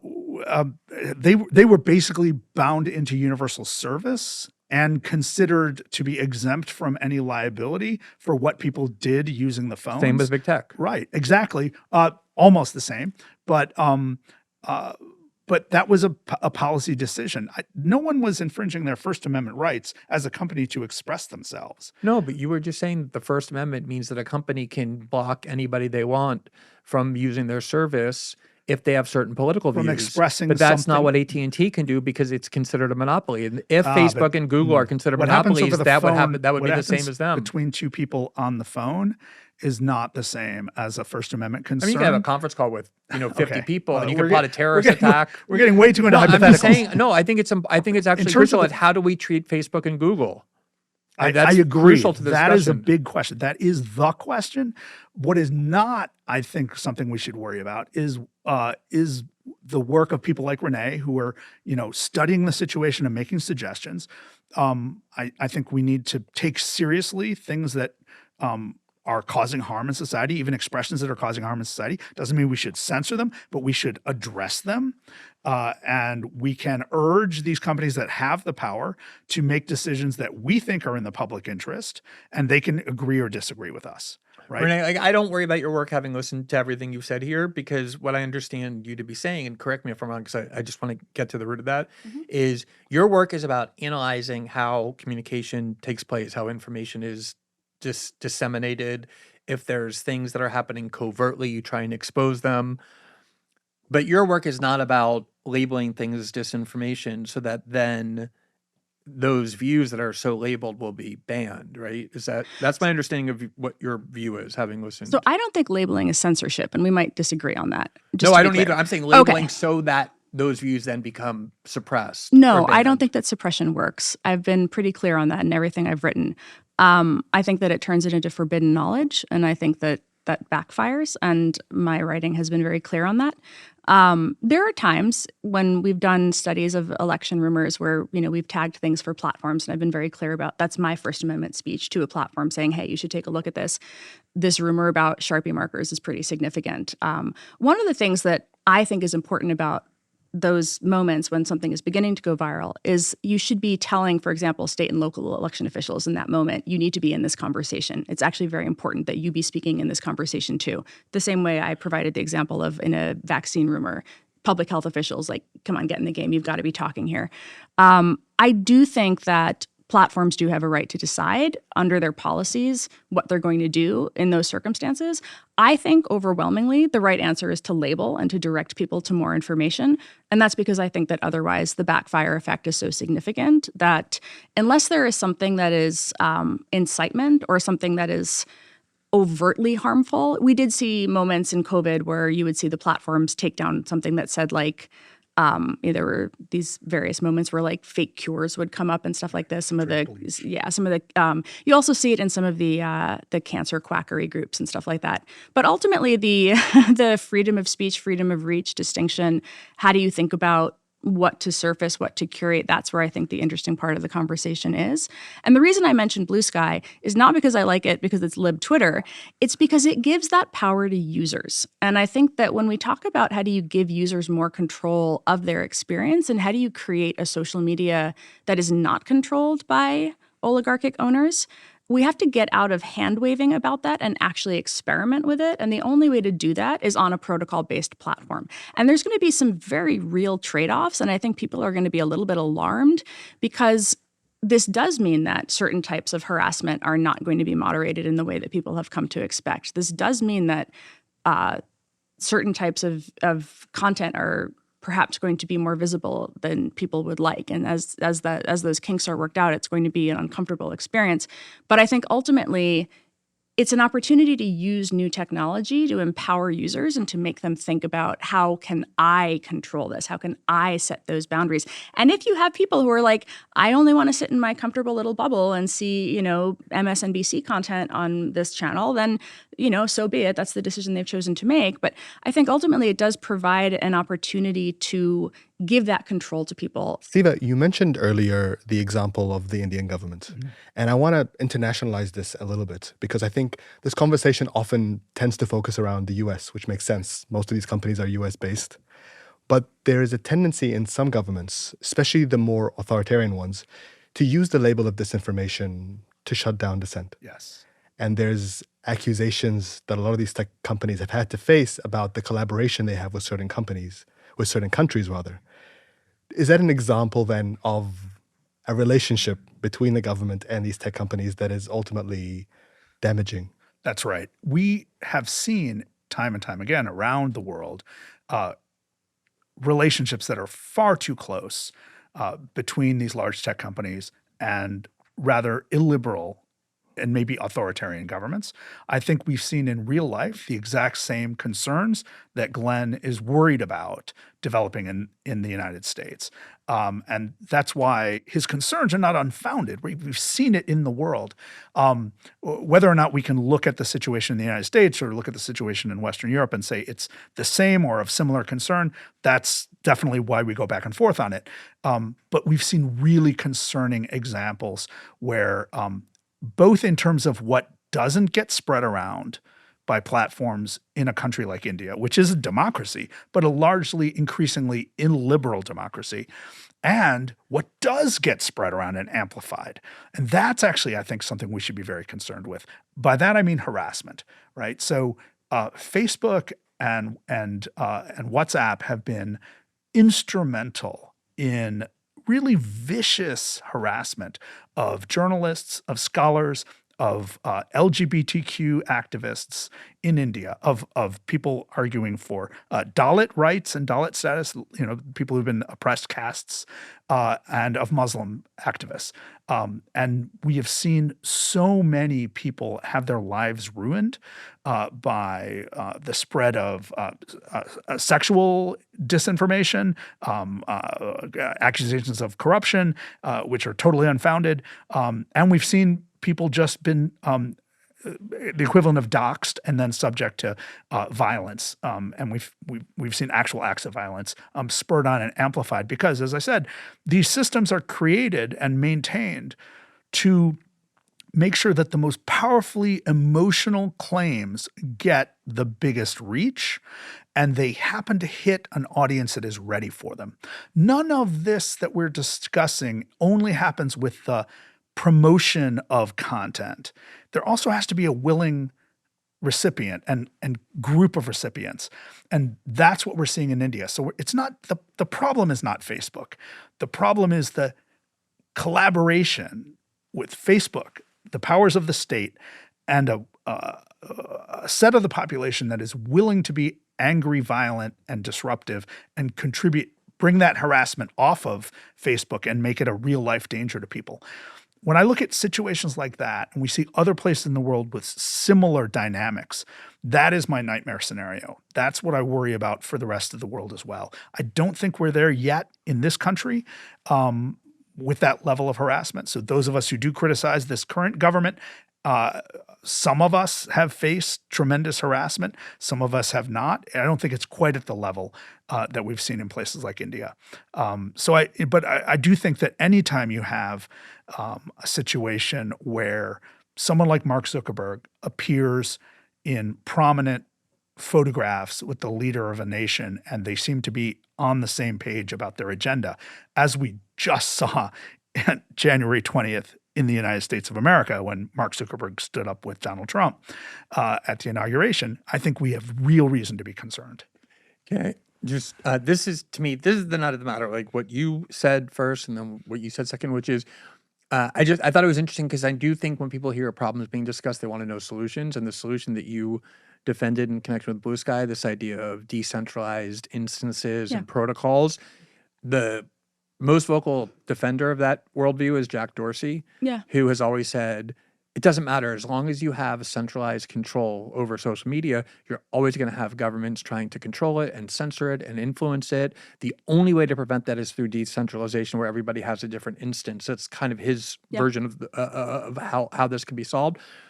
Here's my big issue that I think where we have disagreement, which is independent of my knowledge of your work like before I got here. And I have some knowledge of it, but having sat here at the table listening to you guys speak, I think I have a pretty good idea of like what your politics are. Not about everything, but like directionally. Sure. And like when you in particular, You want to guess? I mean, I think it's pretty clear. I think it's pretty clear. I think they're both, liberals. I think they're in opposition to right-wing nationalists like Modi or Trump, Bolsonaro. Like I said, I don't know everything about it, but I mean directionally. Like I think it's fair to say they see the world through a kind of left liberal perspective. And we all see the world through a subjective perspective. I do too.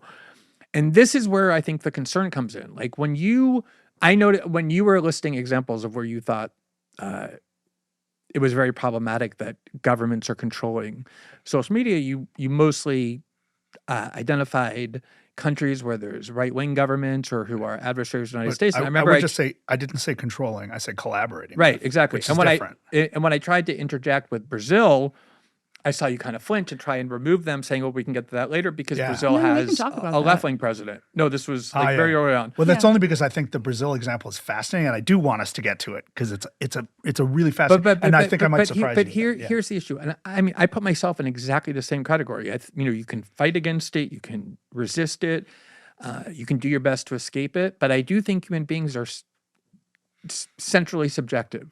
We see the world through our subjective perspective. We're not objective beings.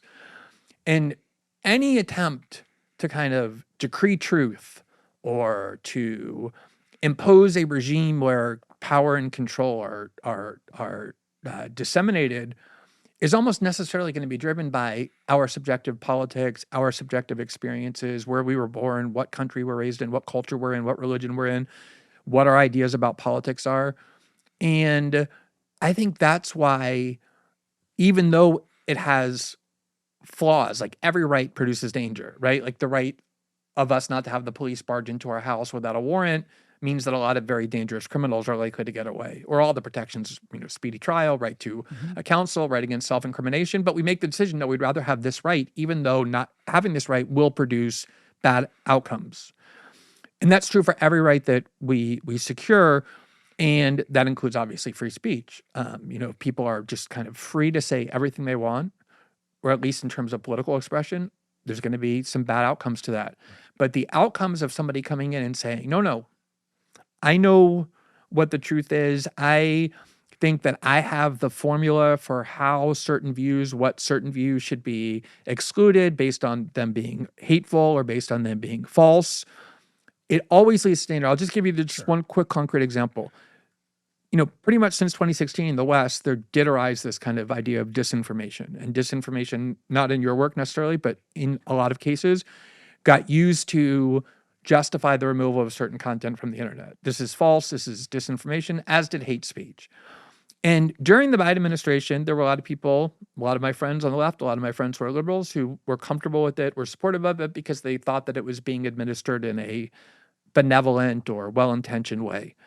Now we're seeing the exact same theories being used by the Trump administration to say people who criticize Israel or protest against Israel or the war in Gaza are spreading disinformation, or it's hate speech because they're anti-Semitic. We see people being expelled from school because of it, being deported because of it. And so it always depends on, this power always depends on who's in power and what their agenda are. We all have agendas. We all have political biases. And that's why I think distrusting the concentration of power in people's hands, and that's why I think the decentralized protocol solution is such an interesting one, is always something we should be extremely skeptical of. I just want to come back to you on that. Who do you think benefits from using these labels then? Do we need to do away with them completely, not have disinformation experts, something that you kind of chafed against earlier? The reason why disinformation expert is not a term that I appreciate is because it seems to me like a fabricated expertise. If I want to know how planes work, I'm going to listen to an aeronautics engineer or a pilot. If I want to know how the heart functions, I'm going to go to a cardiologist. But even among them, there's going to be different views about all sorts of things. And so who does this labeling? I mean, is the truth that Israel has always had this land, as a lot of people with credentials believe? Or is it that, no, actually it was the Palestinians' land and the Israelis came only in 1948 and expelled them from that territory? Who decides which of those is disinformation? I think that's where we get into the problem. Can I just make one point? I think you're using disinformation to refer to the content.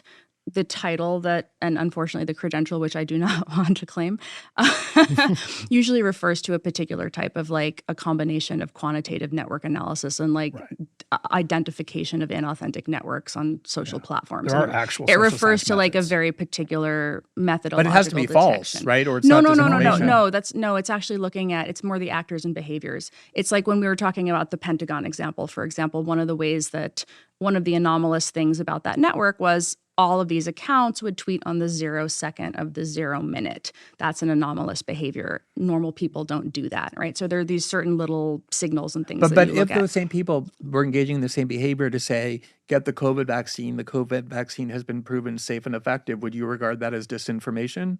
Well, it's No, true, it's so not the substance of the content. It's the fact that the accounts were fake. No, They I were get that, but being- would you call that disinformation? if it was being done by inauthentic accounts run by the Pentagon pretending to be something that they Or were like not, Dr. Fauci yes. said, like, we want to make sure people are getting this message. Let's put bots, let's Okay, get but government let's- programs to Yes, disseminate absolutely. that Then information. 100% but it's yes. true. It's in your view, it's true that vaccines are safe and effective. You Yes, just get the it is, vaccine. but- Would that be disinformation? Yes, it still would be because the behaviors and the accounts are inauthentic. One of the things, let me go back to the hated Russia example. The Texas secessionists that you that were referred to earlier, there are plenty of real Texas secessionists in the world. They are all over Facebook. They are entitled to have that opinion. It is a perfectly normal opinion to have for Texas secessionists. The thing that made Meta take down those pages, the thing that made them inauthentic, was that it was a perspective, a mirage of Texas secessionism being articulated by people who were paid to post it from over in St. Petersburg.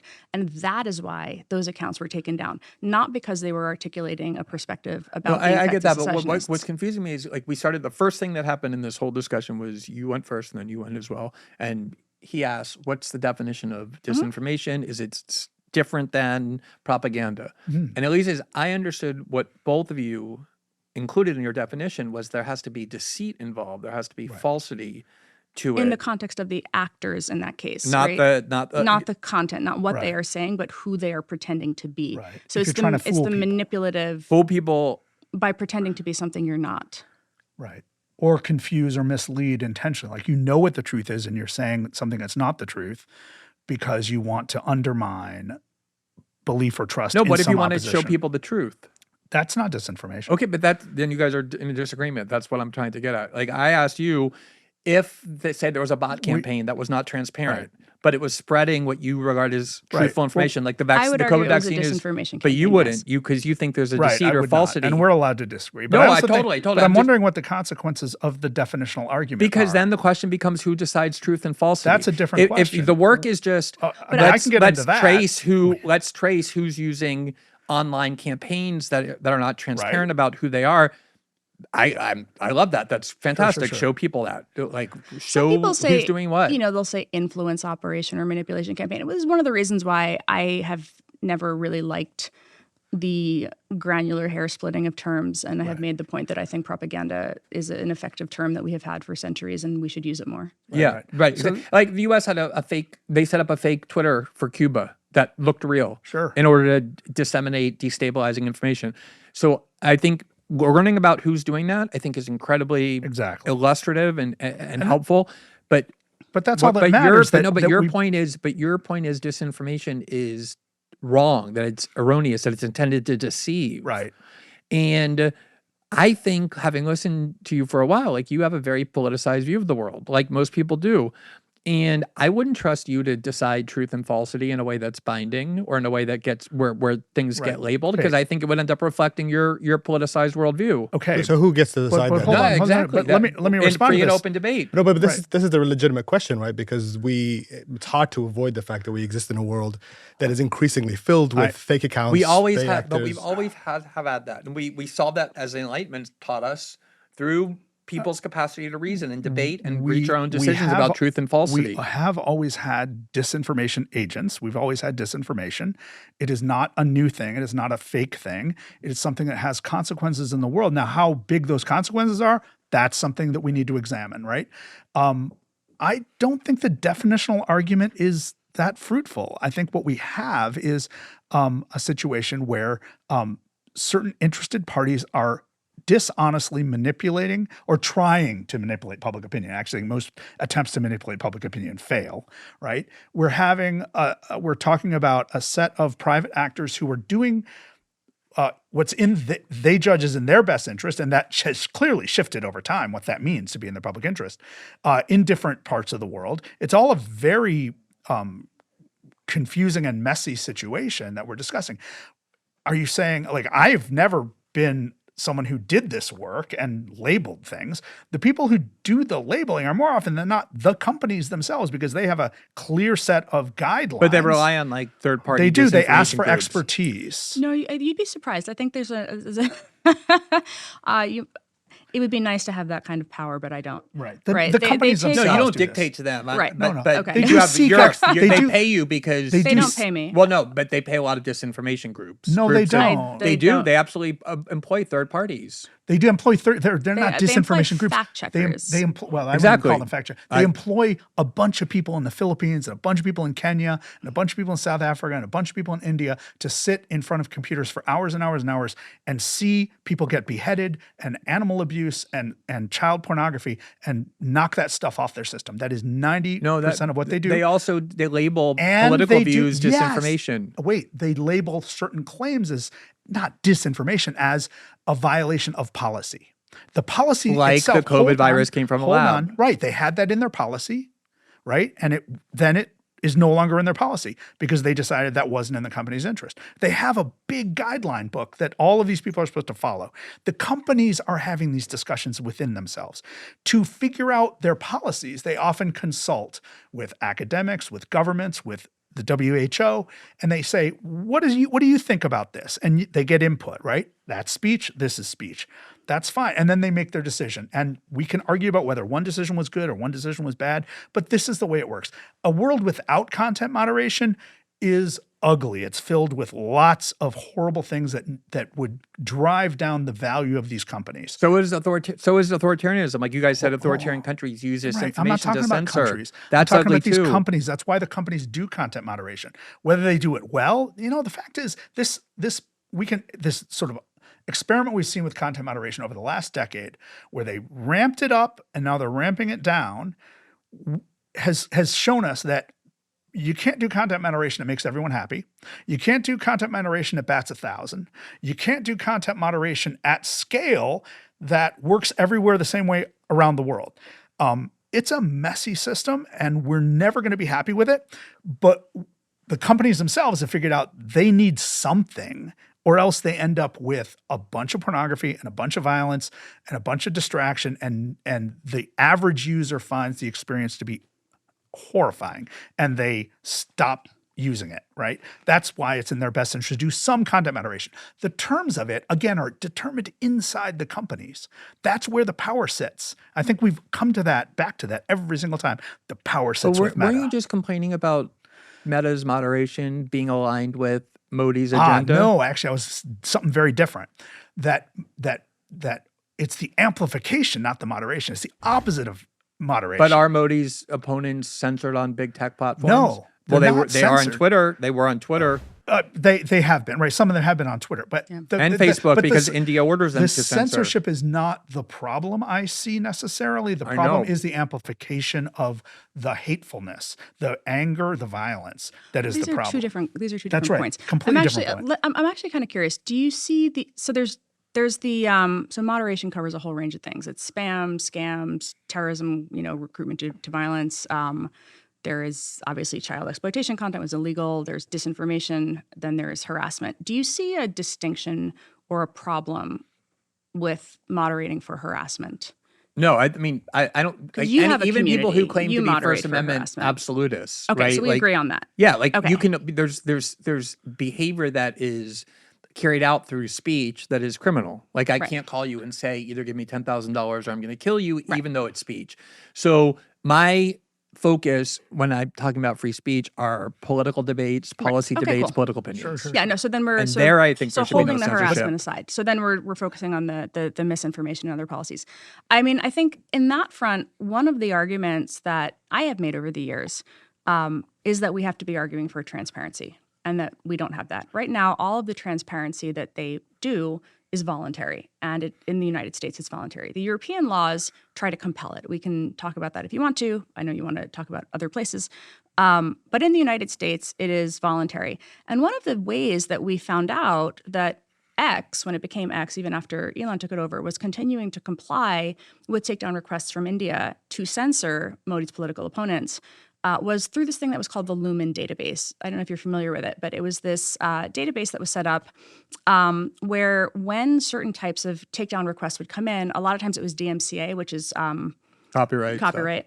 but you would also see these requests from governments, and Twitter, when it was Twitter, was regularly uploading these takedown requests to Lumen. And somebody noticed that X was continuing to comply with these takedown requests from India. And they chose to use it as a haha, you're not a free speech absolutist because you're complying.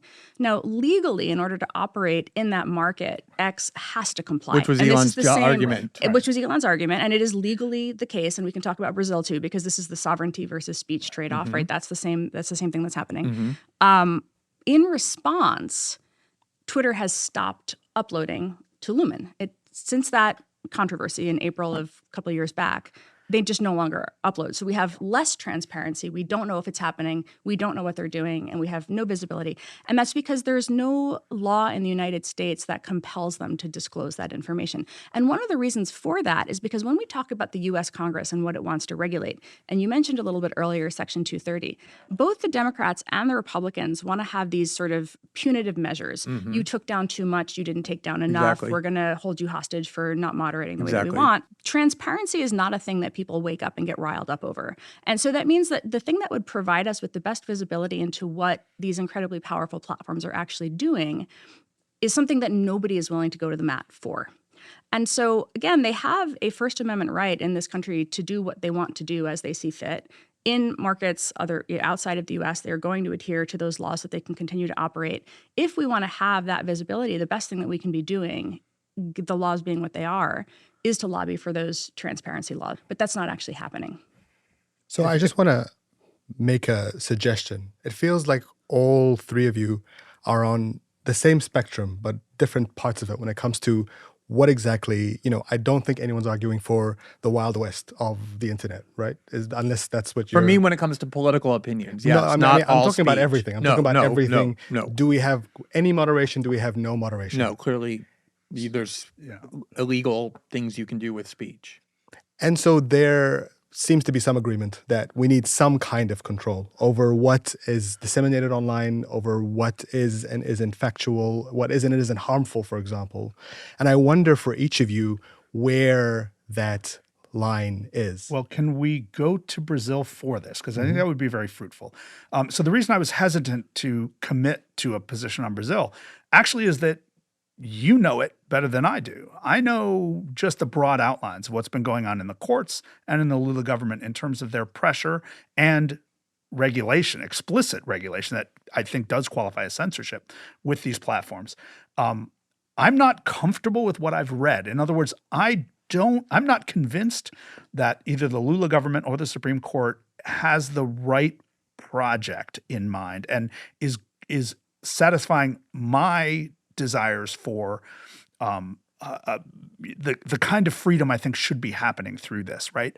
So but the reason I wasn't willing to commit to any sort of broad stroke description of it is that I don't really know Brazil that well. So can you describe exactly what's going on in Brazil? My sense is, again, that you and I might be closer on that than you might assume. I'm actually rather comfortable with the relationship that the United States government has had with these companies. What makes me uncomfortable is when these companies cavort with and collaborate with authoritarian powers. And that's what I see in India, right? That's what I see in Myanmar. That's what I worry about. Now, when they are in opposition, I worry less, but I do worry about explicit censorship. Of course, I'm against that. So can you walk us through what's going on in Brazil and why we should worry about it? Yeah, Brazil is an interesting case because, we looked at the Middle East just very briefly where there's all sorts of governments claiming we have to censor this because it's a threat to our national security. Israel has a lot of kind of censorship measures that they say is justified by the emergency of October 7th, as do Saudi Arabia, Egypt, et cetera. In Brazil, it's interesting because the formative political event of modern Brazilian politics is when the Kennedy and Johnson administration, 1963 and 1964, conspired with right-wing generals to overthrow the democratically elected government of Brazil and imposed a 21-year military dictatorship, which used all sorts of typically tyrannical weapons, including censorship. One of the main goals was censorship. They shut down newspapers. They forced newspapers to publish things that they didn't otherwise want to publish. And so on the one hand, Brazil has a very high sensitivity to anything that reeks of censorship. But the way this all happened was the election of Jair Bolsonaro and this right-wing populist movement in 2018. The establishment regarded that election, him and that movement, as a grave threat to democracy, to all things decent, sort of the standard rationale for, why we need extraordinary powers, because now we're facing COVID, 9/11, October 7th, it's up in Saudi Arabia. There's all kinds of reasons why they say their country would be threatened if they allowed free speech. Same with Russia, et cetera. And they couldn't get a law passed in Congress. So the Supreme Court just basically said, we're going to do it ourselves. And they vested themselves with immense power in secret to issue orders to every The court did, social you media said. company. Yes. It wasn't really the government; it was the court. And they do this regularly. So their orders in secret. We've obtained them. I've published them before, but they basically say you are required within 48 hours to ban these people. Sometimes they're members of Congress. Sometimes they're members of the Senate. And if you don't, then you will face a massive fine daily.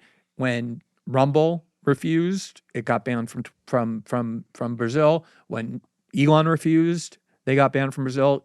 X is still in Brazil now, but only because Elon did what he did in India, which is to say, you tell me who to censor, and I'm going to do it because I'm complying with your laws. And that's their view. Their view is we're not going to be told by big tech companies. They're not going to decide what information gets into our country.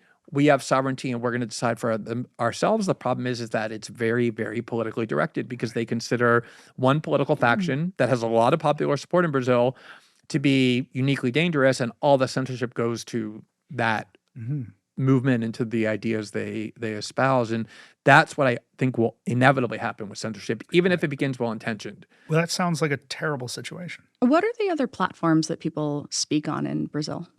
They primarily, Instagram a huge amount, Facebook to some extent. WhatsApp is the biggest by far communication means that if you live in Brazil, you're on that WhatsApp all day, every day. So lots of meta stuff, right, between Instagram and WhatsApp. But the whole political and journalistic class had been on Twitter until it got banned from Brazil. A lot of them migrated now to Blue Sky. There's a big Brazilian population I do remember on Blue them Sky. popping up over there. Yeah. And it has one of the most 2 or 3 online active populations, and the centralization of power to say this is disinformation, this is hate speech, this is destabilization of democracy in the hands of a couple judges is, even if you in a couple of cases might agree, obviously it just starts growing and growing and growing to the point where the Supreme Court now thinks that any criticism of the court constitutes an attack on Brazilian institutions. We did reporting last year. I work with the largest newspaper in Brazil. We got a hold of an archive that came from the Brazilian Supreme Court from the one judge, Alexandre Moraes, and we published excerpts of these internal communications to show abuse of power, and they immediately opened a criminal investigation saying we were trying to destabilize Brazilian institution, Brazilian democracy by report. So you see that, I mean, I see this like ideal world, this well-intentioned world where things get first labeled disinformation or hate speech, then they get banned because a platform decides. And then this framework sits in where we no longer have the freedom of political debate. We instead have these people who reside over us who set the limits of political debate for us. And I just think human nature makes that more dangerous than the speech itself that might have bad We don't outcomes. have to do that, right? We don't have to go the route of Brazil. Nobody says we have to, and that's not inevitable. And the more that But we did in COVID. we did not, absolutely did not. There was no force of the government that worked against people who expressed themselves through, whatever channels they used. No one was, now we're finally seeing in this country, in the United States of America, people imprisoned and expelled and put into concentration camps in El Salvador for what they believe and say. That's a very recent thing for the last 3 months, right? But at no time during COVID was anyone who raised dissent against policies or opinions or science imprisoned or punished in any realistic way. They might not have had the audience they wanted, boo-hoo, but they weren't harmed. Right? That's a very different thing. And the companies themselves were never harmed if they fell short of the requests of the government. The companies collaborated with the government when they felt it was in their interest, but the level of coercion just was not on the table until now. Now we see that level of coercion because now the United States has slipped into an illiberal nobody's way. being sent to prisons in El Salvador because of their political expression. There's a massive abuse of human rights taking place. The people being sent to El Salvador are people who are in the United States illegally, who the government accuses, according to the government, who the government accuses of being members of Tren Agua with no evidentiary hearing, no process. I'm completely against it, but it's an exaggeration wildly to say they're being put into an El Salvador prison because of the political views they express. But there are people that are in detention right now in this country. Exactly. We talked about because that. of their speech about Gaza. Exactly. People So I was whose green cards conflating two very different Yes. issues. So there is absolute censorship, but that's the problem is we've already created this framework that says if something is hate speech, if it incites violence against minorities, if it is designed to deceive people, then that's speech that ought to be punished. That's speech that ought to be banned. People have been punished on American campuses for a long time for speaking out against gender ideology, speaking out against Black Lives Matter on the grounds that this is hate Punished? speech. Yeah, punished, sanctioned. Academics punished, academics sanctioned. And it's a very tiny leap to say this kind of protest is anti-Semitic. It incites violence against a minority group. It's the same rationale. You're It's just more actually comfortable rather with one than the largely- other because one aligns with your political views the and one difference doesn't. between state oppression of someone and the removal of someone's liberty and the harm to someone's body and the notion of being criticized, insulted, or even yelled at is a very different thing. Those aren't even comparable. What are there citizens in the United States who are being punished, their bodies violated for their political expression? But we know of green card holders who have suffered that. And we Exactly. know people with student visas who suffer that. Absolutely. But they also have First Amendment rights. First Amendment doesn't apply to citizens. The First Amendment applies to people. I know all this. Not Right, only do I I know, know. it, I say it every day. Exactly. But So all I'm saying is so that people are suffering, the and rationale that is a real that is the harm, rationale and that is is not- being used, which is that this speech is Right. dangerous, But that it it's incites being violence, used in it's bad being faith. It's being used in bad faith by oppressive this is speech people you agree who are, with. This is No, they're it's targeting not. speech you agree with. It's not at all what it doesn't matter that I agree with it. Did you when the campuses were When the campus hold on, hold on, when the cam- Nazis marched through my city and killed someone in my town, did I want their speech squelched? Absolutely not. Did I want them punished for their speech? Absolutely not. But when It could not be more abhorrent political speech. if a college student says, I don't believe the existence of multiple genders, I think there are only two genders.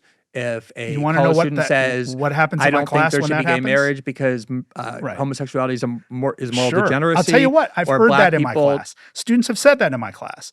And they have people. I'm not saying in your class necessarily, but people haven't been punished for that. You think on American campus, I can show you hundreds What of does examples. punished mean? Sanctioned, expelled. No one's been expelled yes, for that. yes. No, absolutely. Academics fired. I mean, Academics have these are- not been fired for that. Absolutely not. Okay, I mean, we can sit here at the table. We can't prove that now. I'm just going to send you And even- look- and post hundreds of examples. Okay, when and we're even done. if okay, let's imagine that someone lost a job over being a bigot in some way, right?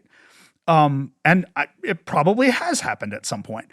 That's not the same as being imprisoned or being tortured or being expelled from the country. Totally, It's not anywhere But the close. rationale is the same. One is about whether you are, in bad faith, exposing some motivation that you oppose this person's political view, therefore you're going to expel this person from the country, remove a visa, shut down someone's life in that way. That what matters is the harm that you're doing to that person. The power of the state. A university is not the power of the state. You're not being Some of them are. imprisoned. Some of them are state schools. They're state schools, and state schools, by the way, have very different levels of their ability to intervene in these situations. We can talk forever about that. Siva, I just want to maybe to draw our conversation to a close. One question that I want to pose, and maybe you can kick us off, Renee, is this whole conversation around disinformation and who controls disinformation, who controls free speech, who controls the platforms that we use to talk to each other. Is there in the middle of it a citizen, a human being who is being overlooked? Do we just allow each of us as individuals to decide for ourselves what we engage with, what we don't engage with, what is true, what isn't true? Should it just be left up to us? Well, in an ideal world, yes. And this, again, just to harp on the point about why I like protocol-based platforms so much, is that makes that possible in a very material sense. You can create, if you want to, or use what are called labelers, which are content moderation tools that will surface or hide content in accordance with your values. You can create feeds in accordance with your values. Like, that's what gives you the power to do that.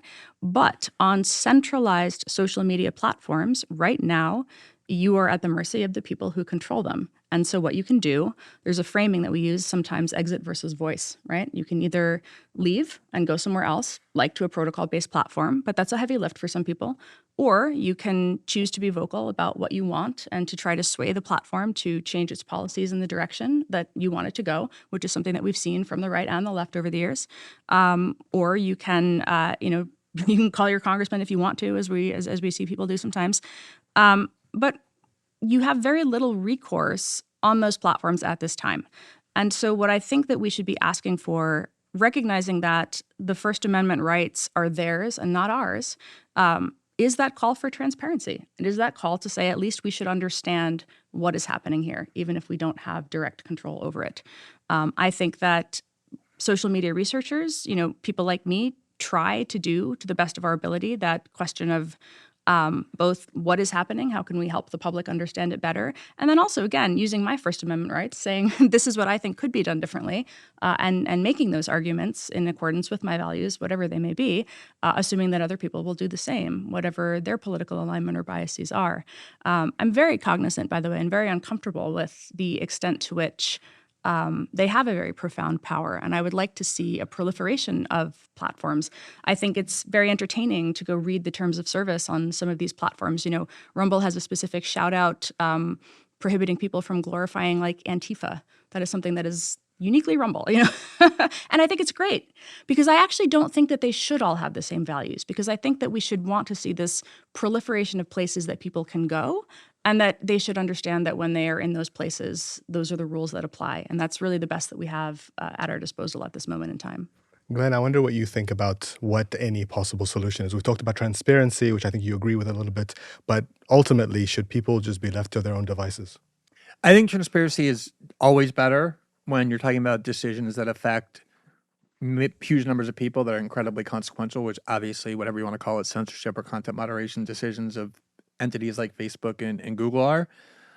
I also think that the idea that they have First Amendment rights, as we talked about earlier, assumes that they're just private companies and not monopolies. And both the last two administrations, the Biden administration and the Trump administration, as well as bipartisan consensus in Congress, is that these are not just private companies. These are monopolies, and therefore should be subject to either being broken up so that they have much less power, or subject to the kind of government control that you become subject to uniquely when you're a monopoly. As we talked about before, AT&T can't deny service to people based on their political views, and that would become true of Facebook and Google, even though they have a First Amendment right, because they're monopolies. I think that for me, the best solution is to embrace as much as we can what I regard as the values of the Enlightenment. That for me was the most important political revolution and intellectual revolution in the West over the last 500 years, which is the idea that we don't want institutions of authority dictating to us the limits of what we can think and say, nor do we want centralized power determining for us what is truth and what is false, which means embracing as vibrant and a robust version of free speech as we can. And I think anybody who finds themselves justifying content moderation when it's directed at views they dislike politically, and then complaining when it's directed at views they like politically, should really question whether they're applying consistent principles or whether they're applying censorship. And I actually think that what Renee was saying earlier, that, as I said, Jack Dorsey is a huge proponent of too, that we need to decentralize. As long as we have a centralized internet, and it's growing constantly, not just in the United States, everywhere on the planet, and it becomes the dominant way that we speak and that we express views and disseminate information, the potential for abuse. Obviously, the work I did with Edward Snowden was about the government converting the internet into a unprecedented tool of surveillance and coercion, and now we're seeing a system put into place to limit the ideas of political speech. We cannot let the internet become that. And as long as there are centralized companies that just flip a switch on or off, they're always going to be vulnerable to government pressure or other kinds of pressure. And we're never going to solve it that way. I do think decentralization of the internet through protocol, through instances, is kind of a blockchain solution, is what Jack Dorsey would call it, is a really interesting solution. But I think until we get there, because it's still not quite as user-friendly as it needs to be for large numbers of people to use it, until we get there, we should be safeguarding the free discourse, either from government control or from massive corporate control as much as we can. Seva, I want to give you the last word. And you started by explaining to us the history of propaganda. This conversation is not new, it's as old as time.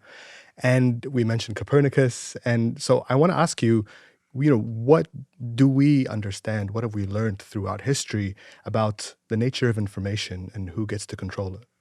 Well, we've learned that people who are hungry for power will try their best to control it. We've learned that we need institutions that are transparent and trustworthy and have widespread public buy-in to limit the power of tyrannical leaders and tyrannical forces and tyrannical corporations. I think we also see that in 2025, we fall way short on all of those things. And as a result, we don't trust institutions we should trust. Sometimes we do trust institutions we shouldn't trust. And we've lost, if we ever had, the ability to discriminate between what is worthy of trust and what is not. And I think one of the reasons we find it so hard to discriminate appropriately between institutions and experts we trust versus those we are cynical about is that across the globe, we have suffered trauma after trauma after trauma. We started talking about the attacks on the United States in 2001. There were a series of traumatic attacks around the world, including some perpetrated by the United States itself.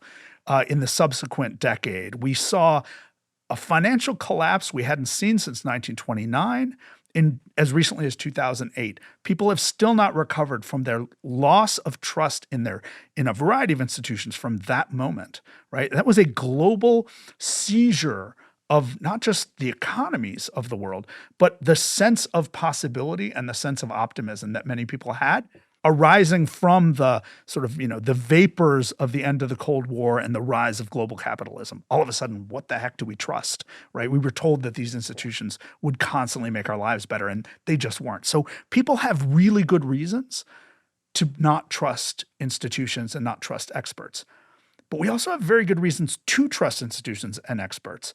And so it's our job, if we want to have a better life for everybody and thrive, be healthier, be more peaceful, be more just, to figure out ways that we can assign and maintain and deserve public trust in institutions that are actually serving us, right? And be willing and able to criticize them when they fall short and have them engage in self-correction, from good faith.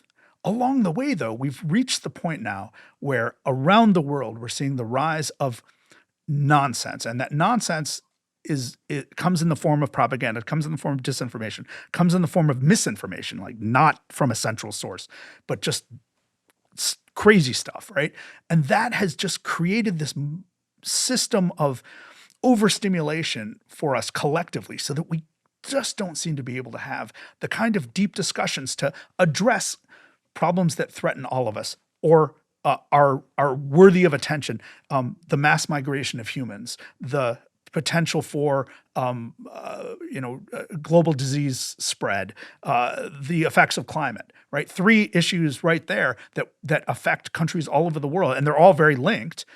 And we can't seem to have a reasonable public discussion about how to address these problems. One of the reasons we don't is we've not invested in forums and we've not invested in institutions that can build trust, can communicate effectively, can ask people to be patient with mistakes along the way. And when I look back over the last 30 years and I see all of these traumas around the world, I say, well, no wonder we're impatient. No wonder we're frustrated. But it really is that much more important for us to rebuild trust in these institutions so that we can actually address the next pandemic. We can limit the damage of climate change. We can manage the flow of human beings across borders, which is going to happen increasingly, and there's very little we can do to stem it. How do we manage that, right, without creating civil wars and massive oppression? To have that kind of a discussion, we need better ways of conversing. I don't think our platforms, whether centralized or decentralized, are designed for deliberation. They are designed for expression. They're designed for attention. They're designed for banter. And there's value in all that.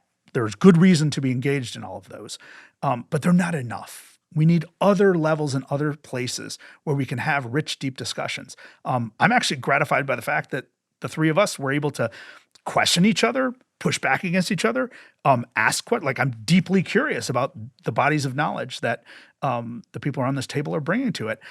That we need more styles like that.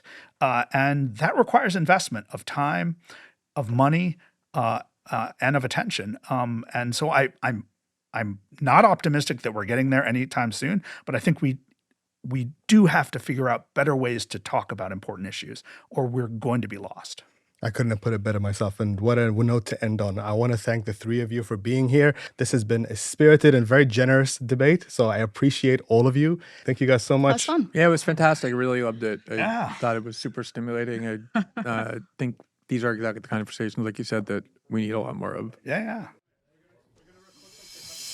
If you enjoyed this conversation and want to see more, subscribe to the Doha Debates YouTube channel so you don't miss out on any future episodes.